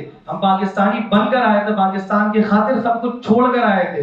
तो हमारे लिए सबसे पहले पाकिस्तान है और पाकिस्तानी है। मैं एक दफा फिर अपनी बात को रिपीट करूंगा कि ये मैसूरी ने पाकिस्तान, अगर पाकिस्तानी नहीं है मादरत के साथ, तो कोई भी पाकिस्तानी नहीं हो सकता। ये बात मैं एक मिनट मुझे और दें। सर ने कहा बहुत अच्छी बात है, देखिए हर जगह पे यकीन एक्सेप्टेंस है बिहारियों के हवाले से, मेरा ये इंटेंशन नहीं था। देखिए बिहारी एलीट लेवल हर फील्ड में अपर लेवल पे तो होंगे, क्योंकि अल्हम्दुलिल्लाह अल्लाह ताला ने हमें टैलेंट इतना रखा है, क्या करे, हर जगह मजबूरन कबूल करना ही पड़ता है। देखिए सर, मैं इस पॉइंट ऑफ व्यू से कह रहा हूं, मैं एक हल्के का एमपी हूं, और उस हल्के का एमपी हूं जहां पर पाकिस्तान में बसने वाली बिहारी कम्युनिटी के लोग 99% मेरे हल्के में और इनकी टाउन में। अच्छा, मेरे पास जो इश्यूज आते हैं बड़ी तकलीफदार, वो पानी के इश्यूज नहीं लाते हैं, वो सीवरेज के इश्यूज नहीं लाते हैं, वो इलेक्ट्रिसिटी के इश्यूज नहीं लाते हैं, वो दीगर इश्यूज नहीं लाते इंफ्रास्ट्रक्चर के। मेरे पास नादरा के इश्यूज सबसे ज्यादा है।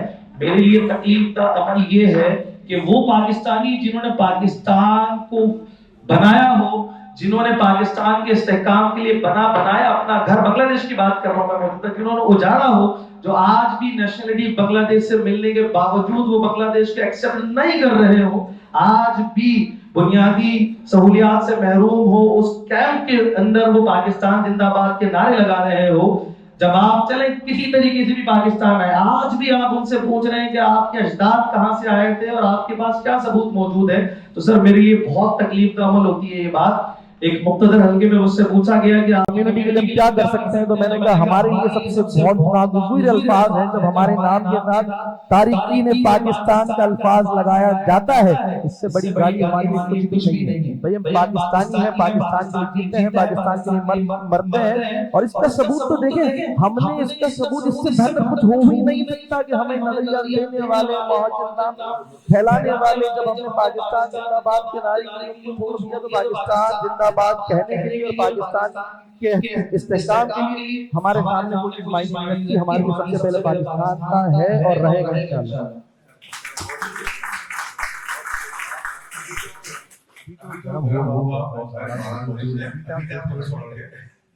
अच्छा, सवाल चाहता हूँ, आपकी जो हमारा सवाल जवाब का सेशन है वो शुरू होगा इंशाल्लाह थोड़ी देर बाद।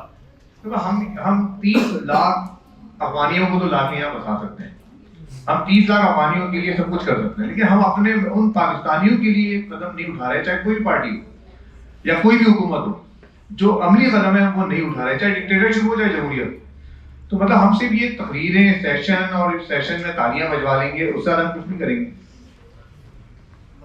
शुक्रिया मुस्तफा।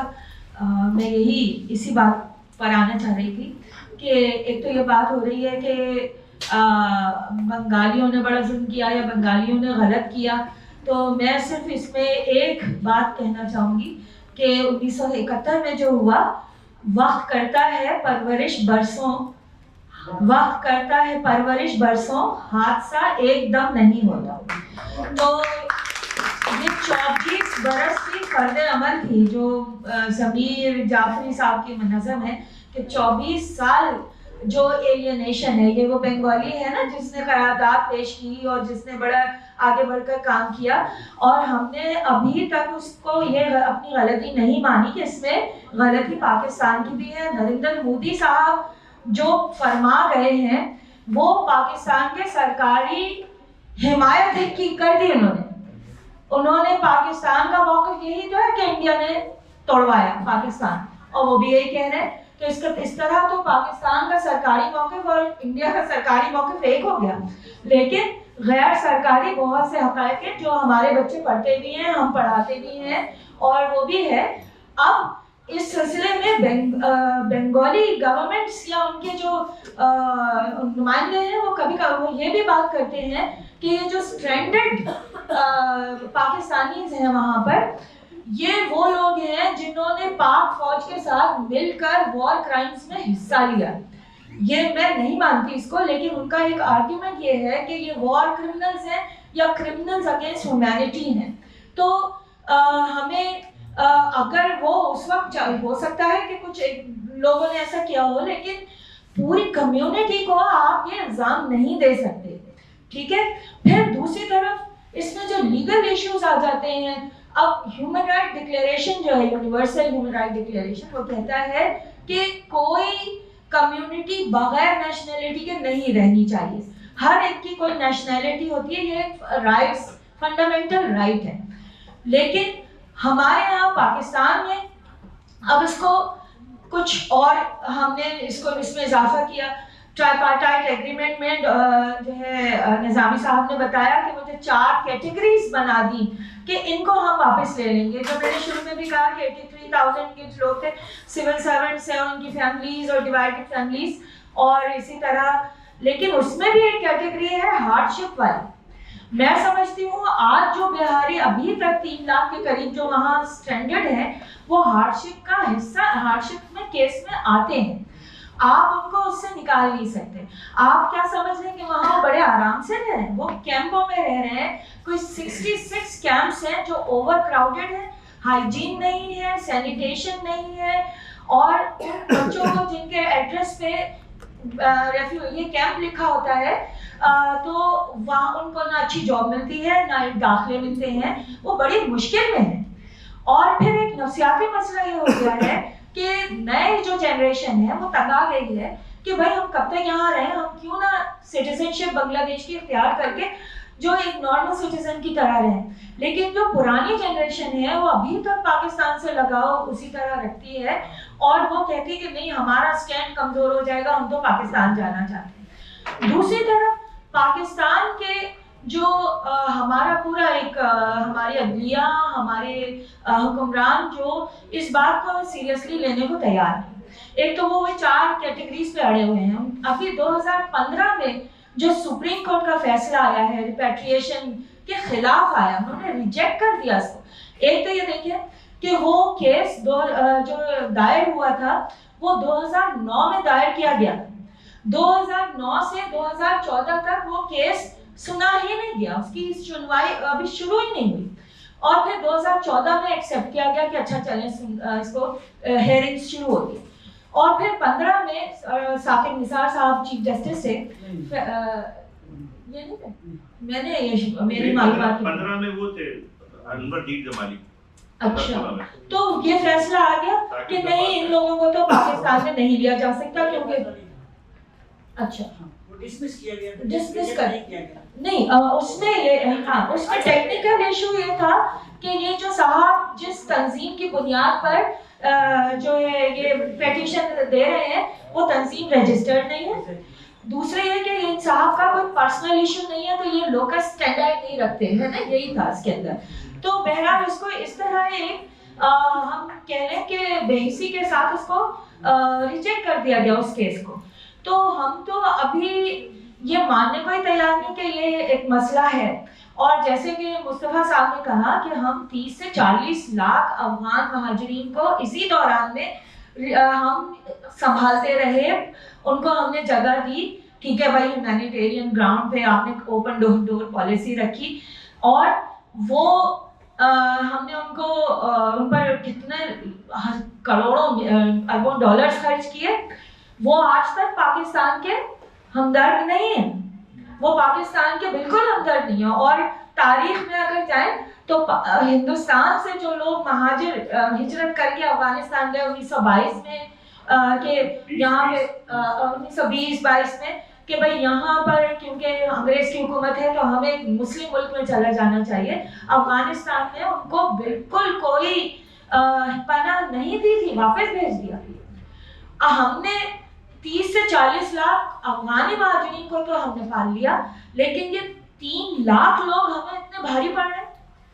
तो ये बड़ा अहम मसला है और इसको मैं नहीं समझती कि इसको खत्म करना चाहिए या इस पे बात होती रहनी चाहिए। ये हमारा सेशन सवाल जवाब पर शुरू होगा और मकसद यहाँ पर यही है कि हम कोई कुछ समझ में आ रहा है आप लोगों के? Yes sir. एजाजुल्लाह साहब अकेले घिरे हुए, साथ दें इनका, सबने घिरा हुआ इनको, सही है एजाज साहब, मैं आपके साथ।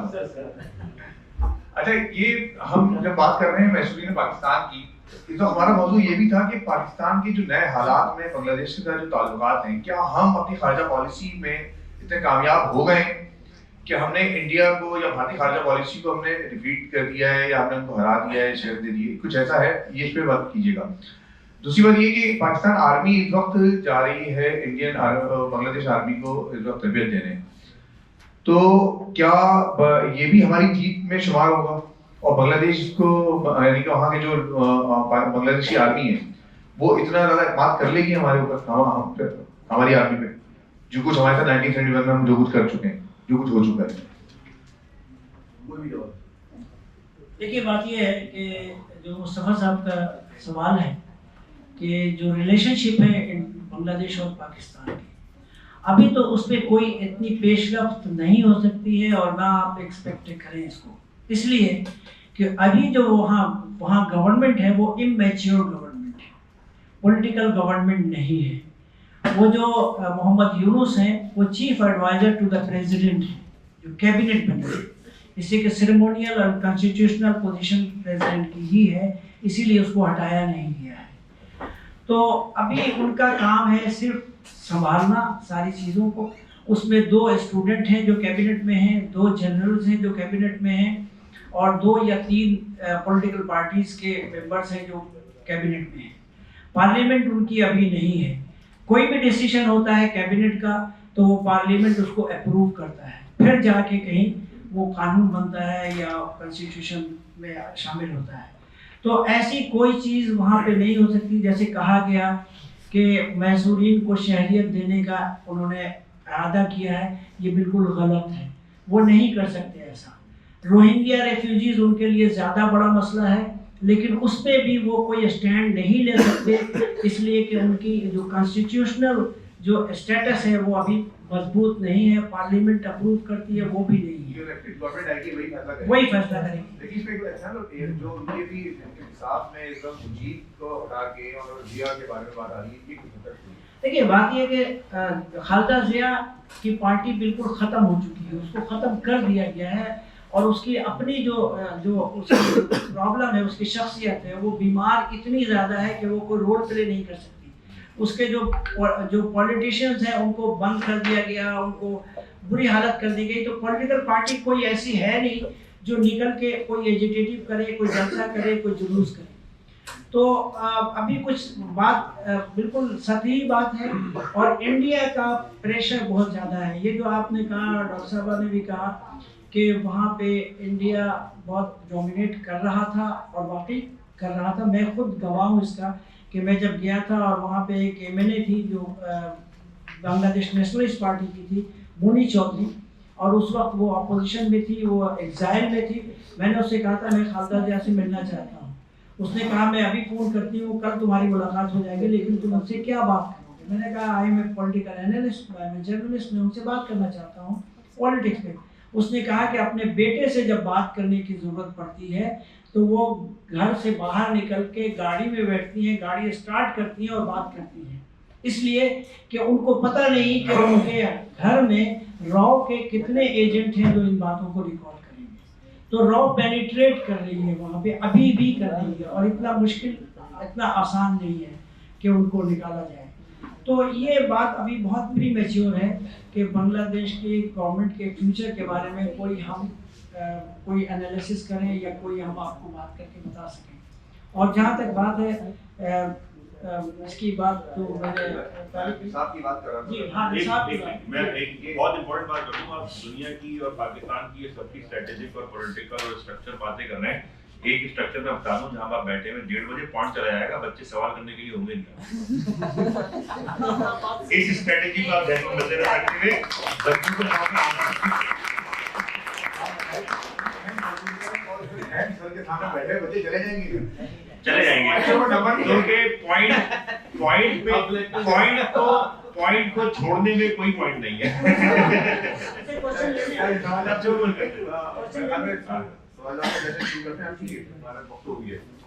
सवाल जवाब के सेशन शुरू कर रहे हैं, और इसमें अपना नाम बताइएगा, डिपार्टमेंट बताइएगा, सवाल करना है आप डायरेक्ट भी कर सकते हैं, और अगर जनरल क्वेश्चन करना है तो वो भी जनरल से जो क्वेश्चन करना है, जनरल क्वेश्चन करके दिखाना है। तो जी माइक, अच्छा कोई एक आप माइक दे दीजिए, इधर दे आप माइक। और आपके सवालों के जवाब के अंदर ही हमें जो बातें हमारी रह गई हैं उससे मेरा नाम जुबैर है। अभी सर ने बात की कि वहाँ कैटेगरी गवर्नमेंट है जो भी डिसीजन नहीं ले सकती, इस पोजीशन में नहीं है। मेरा सवाल ये था कि डेमोक्रेटिक एक ट्रेडिशन तो नहीं है कि कैटेगरी गवर्नमेंट जो है वो इतना ज़्यादा टाइम ले, और अभी तक तो वहाँ पे पार्लियामेंट को फॉर्म हो जाना चाहिए था, और हमारे पास जो रिजर्वेशन है वो हमें जाए तो वहाँ तक पहुँचा दें ताकि महसूल के लिए कुछ काम कर सकें। तो ये कैटेगरी गवर्नमेंट कब तक आपके ख्याल में एंड हो जाएगी और एक पार्लियामेंट जो है वो फॉर्म हो जाएगा? क्योंकि डेमोक्रेटिक ट्रेडिशन को कंटिन्यू रखने के लिए ज़रूरी है कि वहाँ पर एक पार्लियामेंट जो है वो काम करे और बन जाए। ठीक है, बिल्कुल ठीक है। अच्छा, मैं इसका जवाब दे दूं जरा। देखिए, ये कोई फॉर्मूला नहीं है कि 5 दिन या 15 दिन या 50 दिन या 1 साल या 2 साल। अमेरिका की कॉन्स्टिट्यूशन, और उससे पहले उन्होंने मतलब 1967 से शुरू हुआ है, 76 में शुरू हुई, 81 में उनको मतलब इंग्लैंड चला गया, और 88-89 में जाके प्रॉपर सिस्टम एस्टैब्लिश हुआ है। फेडरलिस्ट पेपर चलते रहे, बड़ा लंबा चक्कर है। इसी तरीके से जब पाकिस्तान बना तो पाकिस्तान की पहली कॉन्स्टिट्यूशन बनते हुए 56 हो गया, इंडिया 49 में बना दी। वो फॉर्मूला नहीं, इट डिपेंड्स अपॉन द कहना का situation and fluidity of situation, कि क्या हालात और वाकयात है, उसके हिसाब से जो है ना फिर ये होता है कि ये बात आपकी सही है कि होना है, लेकिन कब होना है, कितने जल्दी होना है। लेकिन इंपॉर्टेंट बात ये है कि जब भी हो फिर वो अच्छा परमानेंट हो, ये इंपॉर्टेंट है। अच्छा, दूसरा सवाल ये था कि हमारे मैनिफेस्टोज में तो मैनिफेस्टो जो हमारी पार्टीज बनाती हैं उसके अंदर ये चीज़ होती है कि हम ये पॉइंट है इसको रेज करेंगे कि इस मसले को हल किया जाए, लेकिन जब वही पार्लियामेंट में आते हैं, गवर्नमेंट बन जाती है और उनके पास पावर होता है तो अपनी चीज़ें जो वो भूल जाते हैं। फिर मैनिफेस्टो तक तो वो रहती है, लेकिन आगे उसको जो प्लेटफॉर्म पे आना चाहिए वहाँ पर वो बात नहीं हो रही होती।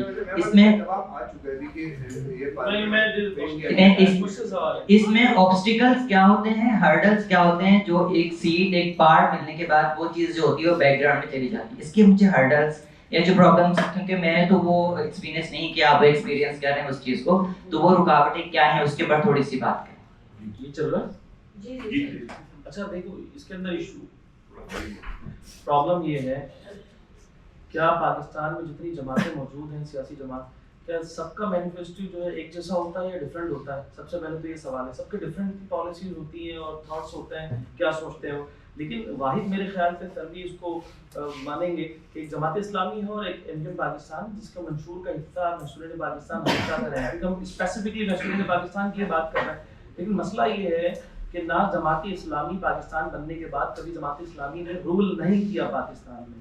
ये बात तो एक मुसलिमा हकीकत है। और उसी तरीके से मैं हालांकि हमारा एक बड़ा इख्तलाफ है सियासी तौर पर जमात के साथ, मैं इसके बावजूद सिर्फ मैनिफेस्टो के ऊपर बात हो रही है इसलिए मैं जवाब दे रहा हूँ। और रही एमकेएम पाकिस्तान की बात, एमकेएम पाकिस्तान कोई 2/3 मेजॉरिटी लेकर नेशनल असेंबली नहीं पहुंची है।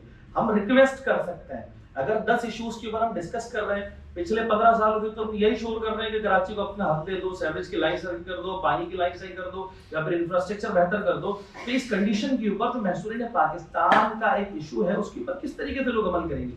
दुआ करें अल्लाह ताला वो दिन लाए कि एमकेएम पाकिस्तान की गवर्नमेंट को रूल करे। उस दिन जो आप मैनिफेस्टो की बात कर रहे हैं, वो जो पूरी एक कॉपी होगी, उसके ऊपर अमल पैरा होते हुए आप नजर आएंगे इंशाल्लाह। जिस तरीके से हमने कराची को ऑन किया तो सारे इश्यूज भी रिजॉल्व करेंगे जी। और कोई सवाल? सर मेरा नाम साकिब रज़ा है, मैं हिस्ट्री डिपार्टमेंट से हूँ। सर आपने कहा कि हम 2/3 मेजॉरिटी लेकर नहीं आते, लेकिन आप जिस गवर्नमेंट के साथ हैं अभी फिलहाल वही रूल कर रही है और आपके पार्टी के बगैर वो पॉसिबल नहीं था, तो आपका एक सॉलिड स्टैंड तो यहाँ पे आ गया। दूसरी बात ये कि सर जैसे हम लोगों ने लास्ट टाइम देखा पिछले कुछ सालों में बलोच यकजहती मूवमेंट के लोग इस्लामाबाद आए, उसको काफ़ी मारा पीटा गया, लाठी चार्ज हुई। और उसके अलावा पख्तून तहफ़्फ़ुज़ मूवमेंट का जलगा हुआ केपीके में, खैबर में, वहाँ पे उनको एक तो वो उनके ऊपर मुकम्मल बैन लगाया गया और दूसरी बात ये कही गई कि आपका NIC और आपके वो ब्लॉक कर दिए जाएंगे पासपोर्ट्स। तो ऐसे कंडीशंस में हम किस तरह से ये सोच सकते हैं कि हम बांग्लादेश का साथ देंगे बांग्लादेश के लिए, या ये जो बिहारी हैं इनके लिए स्टेप्स लेंगे, जबकि हम लोग यहाँ पे आपके गवर्नमेंट जो भी है, जिससे भी सर ने कहा कि आपको अकेले छोड़ दिया, अकेले नहीं छोड़ा सर, आपको वोट दिए, आप लोगों को हम लोगों ने नेशनल असेंबली में, कौमी असेंबली में लेके आए, तो हमारा फर्ज बनता है और आपका भी फर्ज बनता है हमारे सवालों का जवाब देना और हमारे इश्यूज को सॉल्व करना। ऐसे हालात में हम लोग बांग्लादेश के लिए किस तरह से स्टेप्स ले सकते हैं, जबकि हम लोग खुद यहाँ पे पख्तूनों को और माजरों को, बलोचों के NIC और वो ब्लॉक कर रहे हैं। देखिए बड़ा सेंसिटिव सा सवाल किया आपने, बलूचिस्तान के हवाले से हो या फिर इस्लामाबाद के अंदर डेलीगेशन मौजूद थी, देखना पड़ेगा। देखिए मैंने पहले भी कहा है, शायद पाकिस्तान में मौजूद तमाम कौमियत से पहले तो हमें पाकिस्तानी बनने की जरूरत है। क्योंकि डिस्कशन हो रही है इसलिए मैं बात कर रहा हूँ। शायद हम लोग वो वाहिद हैं जो पाकिस्तान के नाम से हमारी पहचान है, पाकिस्तानी कौम है। हम पंजाब में बसने वाले पंजाबी नहीं है, हम सिंध में बसने वाले सिंधी नहीं है, हम बलूचिस्तान में बसने वाले बलोच नहीं है, सबका एहतराम है। लेकिन हम वाहिद लोग हैं, हम पूरे पाकिस्तान को एक जैसा समझते हैं और 1 यूनिट समझते हैं, हम पाकिस्तान के लिए आए। तो पहली बात तो ये। दूसरी बात की बलूचिस्तान के इश्यूज को देखना पड़ेगा, बलूचिस्तान के इश्यूज को देखना पड़ेगा। देखिए एक घर में अगर 2 बच्चे बेटे भी होते हैं ना, तो बाप इंटरफेयर करता है। जब घर के पॉलिसी के ऊपर अगर कोई डिसएग्री करे कोई बच्चा, तो जाहिर सी बात है वो तंबी करता है। अब बलूचिस्तान के इश्यूज को देखना पड़ेगा, कहीं बलूचिस्तान के जो इश्यूज हैं वो ऐसा तो नहीं है कि वो पाकिस्तान मुखालिफ हों। जाहिर सी बात है जिन्होंने पाकिस्तान बनाया होगा, पाकिस्तान के इस्तेहकाम के लिए जो बात करते होंगे, वो इस बात को किसी भी तौर पर एक्सेप्ट नहीं करेंगे। कोई बेटा बड़ा हो, छोटा हो, मंझला हो, अगर वो पाकिस्तान के खिलाफ बात करता है, उसके खिलाफ कार्रवाई होगी और लाजमी होगी, क्योंकि सबसे पहले पाकिस्तान है। पहली बात तो ये। और दूसरी बात ये कि जो शनाख्ती कार्ड और पासपोर्ट को बैन करने की बात चल रही है, वो बात इसलिए हो रही है कि उनको तब भी की जाएगा। देखिए आपके और मेरे इश्यूज है, हम डिस्कशन कर रहे हैं ना, डिस्कशन कर रहे हैं। आप उठ के मुझे गोली नहीं मार रहे, मैं नहीं मार रहा आपको। चीजें टेबल टॉक के ऊपर हल हुआ करती हैं। देखिए आपस के इख्तलाफ के ऊपर पाकिस्तान मुर्दाबाद का नारा नहीं लगाया जा सकता। आपस के इख्तलाफ के ऊपर सूबों को अलग करने की बात नहीं की जा सकती। आपस के इख्तलाफ के ऊपर ये बात नहीं कहा जा सकता कि पाकिस्तान को हम तकसीम कर देंगे। और जो पाकिस्तान की तकसीम की बात करेंगे तो ये बानियाने पाकिस्तान के औलाद कम से कम मैं तो मुखालफत करूंगा, क्योंकि मेरा आबा व अजदाद पाकिस्तान के लिए आए। ये रही बात पासपोर्ट बैंड होने की और बलूचिस्तान के इश्यूज के ऊपर। रही बात बांग्लादेश की, आपने सवाल किया, हम बांग्लादेश के ऊपर कोई बात नहीं करना चाहता भाई। मेरे ख्याल से जितने भी पैनलिस्ट हैं, हमारा बांग्लादेश के साथ कोई इंटरेस्ट नहीं है एज अ नेशन। हम बात कर रहे हैं उन लोगों की जिन्होंने 1947 के अंदर पाकिस्तान के लिए कुर्बानियां देते हुए सारे तो यहाँ मौजूद थे ना, सिंध वाले सिंध पे, बलूचिस्तान वाले बलूचिस्तान पे, पंजाब वाले पंजाब पे और केपी के वाले केपी के पे। तो किसी को तो अपना घर बार छोड़ के नहीं आना पड़ा कहीं। हिजरत तो वो करता है जो बेत नहीं करता। इंडिया के अंदर से जो बिहारी आए, मुहाजिरीन आए, आप कोई भी लफ्ज दे दे तो अपना घर बार, अपनी कब्रें, अपनी जायदाद, अपने आबा व अजदाद के सारे जो है वो करता धरताओं को छोड़कर पाकिस्तान आ गए ना। तो सारे तो पाकिस्तान नहीं आ सके, जो करीब थे यूपी सीपी या दूसरे सूबों के या फिर दूसरे शहरों के, वो बांग्लादेश चले गए। बांग्लादेश इसलिए गए तो उस वक्त बांग्लादेश नहीं था, उस वक्त पाकिस्तान था। पाकिस्तान के नाम के साथ वो वहां पर मौजूद थे। 17 एक बस आधे 30 सेकंड, जब बांग्लादेश पाकिस्तान ढाका फॉल हुआ उसके बाद तो वो पाकिस्तान नहीं रहा ना। वहां जो लोग मौजूद थे वो तो पाकिस्तान के नाम से मौजूद थे। कुछ लोग आ गए, कुछ नहीं आ सके। हम बांग्लादेश की खुदा ना खास्ता बात नहीं कर रहे हैं, उनका मसला वो समझे। हम बात कर रहे हैं उनकी जो पाकिस्तान बनाने वालों की औलादें हैं, जो तरस रही है, जो बिलक रहे हैं, जो बुनियादी जरूरियात से महरूम है, जो अपने मुल्क से महरूम है, उनको लाने की बात कर रहे हैं। यकीनन आप भी सपोर्ट करेंगे इस बात में। सवाल और कर लेते हैं। आजाद आपके लिए दूसरा एक सवाल आ गया। लड़कियों से तो सवाल पूछे ना, कोई सवाल आप लोग ये नहीं बोल रहे हैं। जेंडर बैलेंस जी ऋषा सर मेरा ये सवाल है कि सर मेरा ये सवाल है कि मैंने जितनी रिसर्च की है, मैं एमफिल से ताल्लुक है मेरा और मेरा काम तो रिसर्च का है, तो मैंने अभी जितनी भी रिसर्च की है उससे मुझे ये पता चला है कि जितना भी जो भी इक़दाम थे, जो भी आपने काम किया है वो पहले किया है। अभी का कुछ कारण मुझे नहीं दिखा है या किसी भी एमकेएम ने या जमात इस्लामी ने अभी कोई जी मैं शरीन से पहले ये जवाब दे दे फिर पॉलिटिकल क्वेश्चन है ये। स्टूडेंट ये समझे कि आपके 12 में जवाब सारे का मतलब कभी पूरी करनी है ना। क्या फारूक भाई हैं, वो भी बड़े अच्छे कुलीग हैं। वाहिनी हमारा आपने सियासी इख्तिलाफ खुदा ना खास्ता दुश्मनी नहीं से नजरिया अलग है। और उनकी सीट मुझसे भरवाई है। नहीं आप अगर वो होते तभी मैं नहीं कर पाता। वो तो आपको आए मौका गरीब था बात। देखिए मेरा मसला ये है कि आपने सही कहा, जो काम पहले हुआ। देखिए 2016 की बड़ी तल्ख बात है, शायद मुझे करनी चाहिए नहीं करनी चाहिए, लेकिन आप लोग मुस्तकबिल के मेहमान है, आप लोगों ने आगे जाके चीज़ों को पॉलिटिकली हैंडल करना है, ब्यूरोक्रेट्स बनना है। लेकिन 2016 के बाद, आप 2016 से पहले की बात करते हैं, 2016 के बाद हमें तो अपना वजूद बचाना ही मुश्किल हो गया था। हम क्या करते हैं, हम तो रुकुशियाँ काट रहे थे, हम तो जनाजे उठा रहे थे, हम तो घरों पर नहीं सो रहे थे। हम क्या करते, हम पाकिस्तान, हम क्या मैसूरीन की बात करते, क्या हम कराची के इंफ्रास्ट्रक्चर के ऊपर बात करते। मैं थोड़ी सी 10 सेकंड दूंगा कि कराची शहर की जो कंडीशन आज है, क्या दिल पर हाथ रख के करें, बताएं मुझे। भले से आप इख्तलाफ रखते हैं एमपीएम पाकिस्तान से, क्या कराची की सूरत हाल ऐसी थी एमपीएम के टाइम पे 2005 से लेकर 2010 का, जो पूरी दुनिया ने एक्सेप्ट किया मुस्तफा कमाल भाई को, एमपीएम के मेयर कराची को। हमने तो मनोला जो वो है वहां तक पानी पहुंचा दिया था। एक बात जनरल बात कर रहा हूं मैं, हमारे पास टाइम था मुल्क के लिए सोचने के लिए, शहर के लिए सोचने के लिए, मैसूरन के लिए सोचने के लिए। 2016 के बाद तो पता नहीं हम कोई 3rd कैटेगरी के 4th कैटेगरी के शहरी बन गए। तो बड़े मुश्किल से हमने अपनी सरकारी कंडीशन निकाला। उसके बावजूद जब हम अच्छी पोजीशन पर पहुंचे हैं तो अल्हम्दुलिल्लाह, मुझे अल्लाह की ज़ात से कभी उम्मीद है कि मैसूरीन पाकिस्तान का जो मसला है, मैं समझता हूँ मैं अपनी ज़ात तक वो मसला हल होने जा रहा है। क्योंकि यकीनन सबको पता है कि पाकिस्तान के अंदर फैसला साजी कौन करते हैं, कौन नहीं करते हैं, वो सबको पता है। यकीनन कोई ढकी चुपी बात नहीं है। उनकी तरफ से एक बहुत मस्बत जो है वो रिस्पांस है मैसूरीन पाकिस्तान के हवाले से।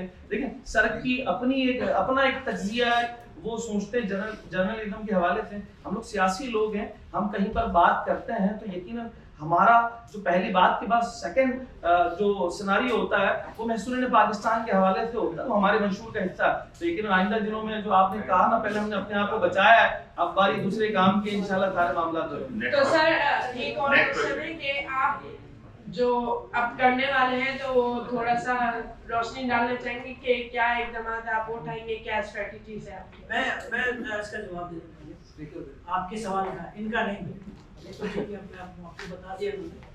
देखिए आप जो कह रही है कि मैसूरीन के लिए बांग्लादेश में क्या हो रहा है, अब कुछ नहीं हो रहा। कोई सियासी जमात यहाँ की, कोई यहाँ की हुकूमत वहाँ के लिए कुछ नहीं कर रही। अगर काम वहाँ हो रहा है तो एक ओबैट हेल्पर्स एक ऑर्गेनाइजेशन है, NGO अमेरिका बेस्ड, नौकरी कर वो काम कर रही है। नहीं हमारा तो उसके पार्ट है अनवार। और दूसरी ऑर्गेनाइजेशन है फ्रेंड्स ऑफ ह्यूमैनिटी, जिसको मैंने बनाई है।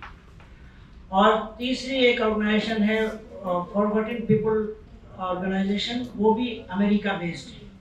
हम ये करते हैं कि वहाँ पे जो कैंप के लोग हैं उनके लिए स्कूल बनाते हैं, इसलिए कि सबसे जो 30 वर्षों में जो हुआ है कि उनको अलिफ बे नहीं पढ़ाई गई, वो कुछ नहीं तालीम हासिल कर सके, जाहिल है।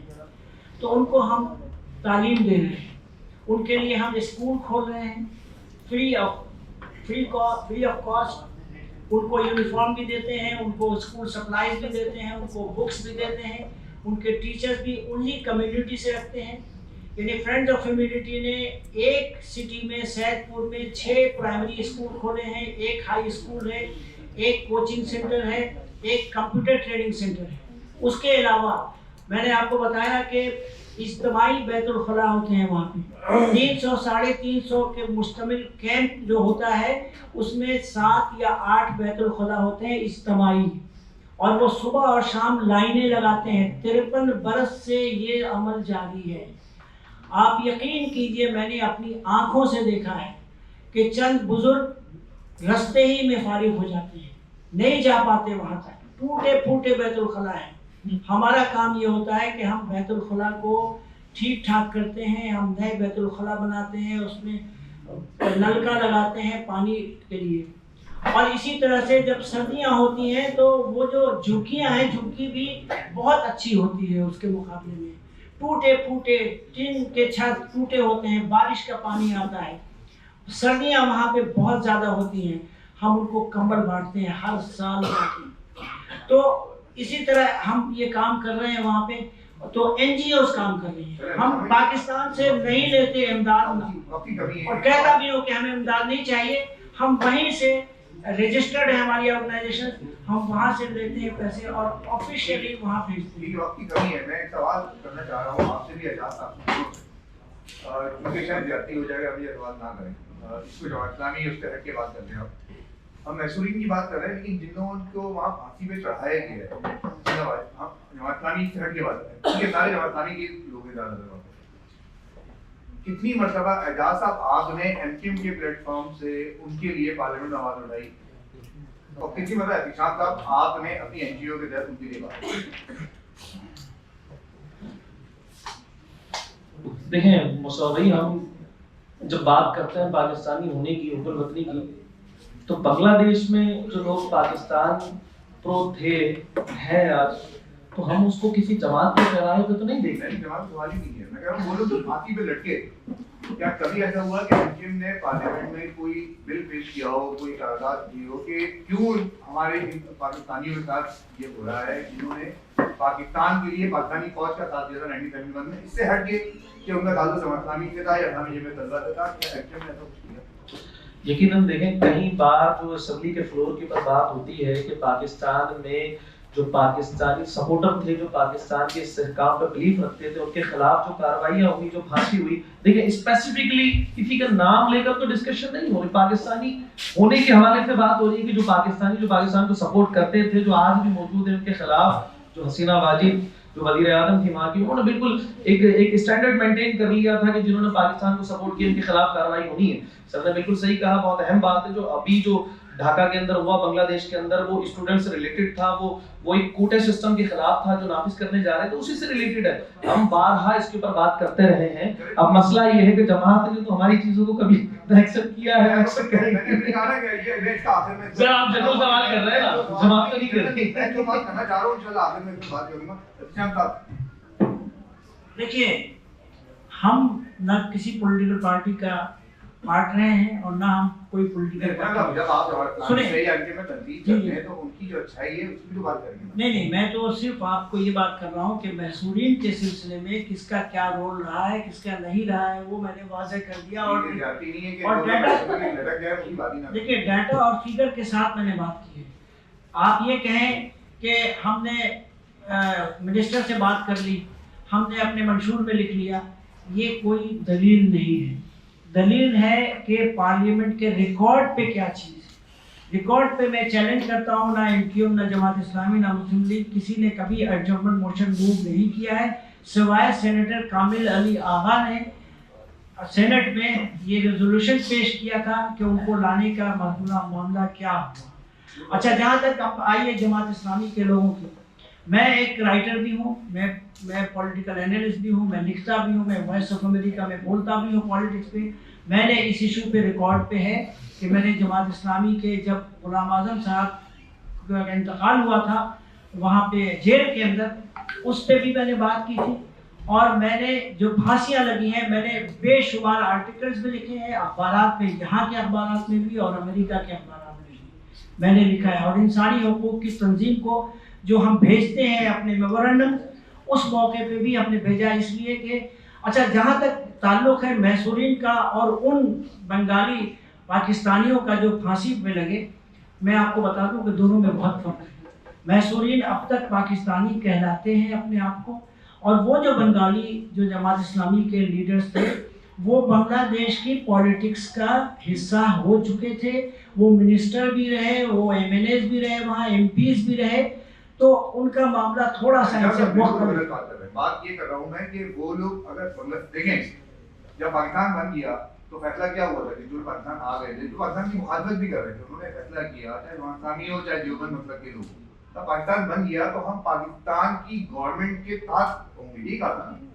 तो इसी तरह जब बांग्लादेश बन गया तो वहाँ की जमात, जो भी जमात थी, उसने फैसला किया कि हम बांग्लादेश के साथ हैं, लेकिन उनको वहाँ फांसी दी जा रही है कि उन्होंने, बिल्कुल, तो इसलिए तो हम उनको अलग नहीं कर नहीं, मेरा तो यही कहना है कि उनके लिए हमने यहाँ क्या किया। पार्लियामेंट में कोई रेजोल्यूशन पेश हुआ, सेनेटर मुश्ताक अहमद, उन्होंने एक रेजोल्यूशन आया कि परवेज मुशर्रफ के लिए फातह खानी की जाए, एक सेनेटर थे, मगर उन्होंने हंगामा खड़ा कर दिया, वहाँ पे नई फातह खानी हुई। आखिर जमात इस्लामी ने, उस सेनेटर ने क्यों नहीं उन मैसूरीन के लिए, या जो बंगाली जो लीडर्स फांसी पे चढ़े जमात के, उनके लिए क्यों रेजोल्यूशन पेश नहीं की? ठीक है, जब मैं उनका रोल ये है। थोड़ा सा इस पे बात कर लूं, मेरा ख्याल है कि एजाज साहब जवाब देना चाहिए था, लेकिन ऐसा दे नहीं पा रहे। एमक्यूएम ने इस पे पार्लियामेंट में असेंबली में भी पेश किया है, मैसूरीन से पहले भी कर चुकी है, 88 में भी एमक्यूएम ने किया था, 93 में भी किया था, जमात इस्लामी ने भी किया था। वो देखें, बात वही आ रही थी जो अभी आपने बात की थी कि वो अक्सरियत नहीं थी कि उसको पास करवा सकते हैं, लेकिन आप सिर्फ ख्यालात पेश कर सकते हैं। वो फॉरम में नहीं था, मैं सिविल फंडिंग की बात नहीं कर रहा, मेरे पास रिकॉर्ड में है मौजूद, मैं फेडरल गवर्नमेंट की बात कर रहा हूँ, बाकी कौमी असेंबली की बात कर रहा हूँ। शाम साहब, मैं आपको बता दूं, मेरे पास मौजूद है कौमी असेंबली की रेजोल्यूशन, सूबाई असेंबली की भी और कौमी असेंबली की भी। क्योंकि बात ये है कि ऊंट के मुंह में जीरे के बराबर हम रेजोल्यूशन पेश कर सकते हैं, अपने इश्यूज डिस्कस कर सकते हैं, हमारे पास वो मेजॉरिटी नहीं है। देखिए, मैसूरी ने पाकिस्तान से रिलेटेड इंटरेस्ट ना पाकिस्तान पीपल्स पार्टी का है, ना ही नून लीग का है, और ना ही दीगर जमातों का है। मैं ओपन प्लेटफॉर्म पे कह रहा हूं कि सिवाय एमक्यूएम पाकिस्तान के और हर दर्जा इख्तलाफ होने के बावजूद मैं ये बात एक्सेप्ट कर रहा हूं, सिवाय एमक्यूएम पाकिस्तान और जमात इस्लामी के इस इशू के ऊपर कोई बात नहीं करना, ना करना चाहता है, यहाँ तक के सियासी पॉइंट स्कोरिंग भी नहीं करता। दुआ करें अल्लाह ताला पाकिस्तान में वो दिन लाए कि आप इख्तलाफ रखते हैं, ना मानते हो, लेकिन एमक्यूएम पाकिस्तान मजलूमों की जमात है, जिस दिन हम आएंगे इंशाअल्लाह ताला आप देखेंगे कि क्या चीजें होती हैं और क्या नहीं। मैं थोड़ा सा कुछ करूं क्योंकि थोड़ा सा बच्चे मैंने कहा था आपको कि साल हो गए पढ़ा यही होगा। मैं तो इसके खिलाफ हूँ जो डेढ़ का पढ़ा, इस यूनिवर्सिटी की और इस पाकिस्तान की सबसे बड़े शहर की सबसे बड़ी जामिया की सबसे बड़ा दुश्मन 1.5 बजे का पढ़ा। आप कहते हैं कि दूसरे लोग, तो अगर हम क्या नाम है, हमने अपने बच्चों को पढ़ाना तो मैं 1.5 बजे का पढ़ा इसकी सबसे बड़ा मसला। तो ये सर इशू ये है कि मैं कुछ बात कर रहा हूँ, ये तो हमने बाहरों की बात की। एक और कम्युनिटी है जिसका नाम ही बंगाली, वो बंगाली कम्युनिटी यहाँ पे बहुत बड़ी रहती है हजारों की तादाद में, उनका भी यही मसला नजर आ जैसे। और आप मुझे नहीं पता आप में से कितने लोगों को मछली खाने का शौक है। मछली खाने की सबसे बड़ी मार्केट शहर के अंदर मूसा कॉलोनी अगर आप जाए वहाँ पे सारे के सारे वो बंगाली पाड़ा भी है वहाँ पे, और वहाँ पे भी है बंगाली पाड़ा वहाँ पे, लेकिन मूसा कॉलोनी कंपैरेटिवली बड़ा गिना जाता है, और वहाँ पे मछली की मार्केट और वहाँ पे सारे बंगाली आप अगला बोला मछली मेरी तरफ। तो सर कहने का मकसद ये कि उन बेचारों के साथ यही मसला है, शनाख्ती कार्ड का, नादरा का और ये सब, और उनकी अपनी अपनी की पार्टी है।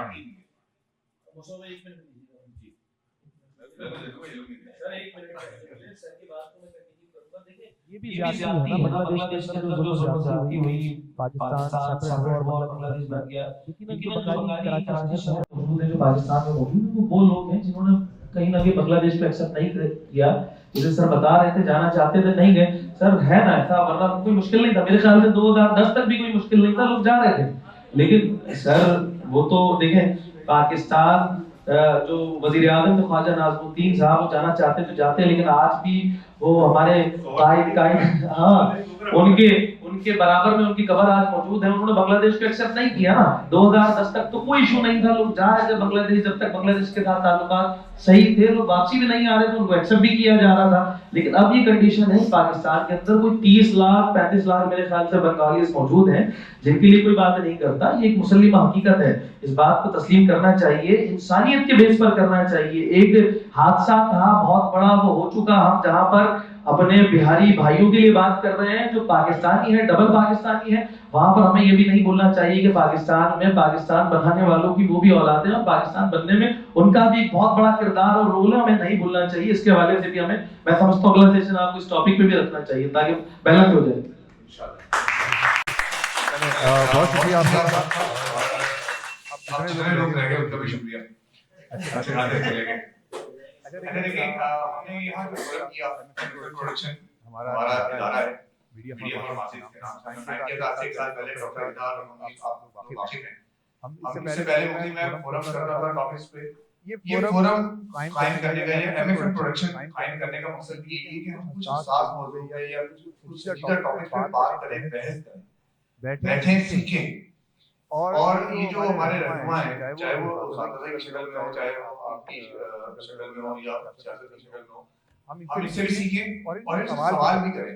आज हमने कल सवाल भी किए कुछ, लेकिन मैं यहाँ खास तौर पर कहना चाहता हूँ कि हमें उन लोगों को नहीं भूलना चाहिए बिल्कुल भी। इसी पार्टी बुनियाद पर, चाहे वो एमके हो, चाहे जवाहर लाल हो, चाहे पीपल्स पार्टी हो, चाहे नून लीग हो या पाकिस्तान तहरीक इंसाफ हो, हम लोग बहुत मादक के साथ कि हमको भूल गए हैं जो जिन्होंने फांसी में चढ़ गए बांग्लादेश के अंदर।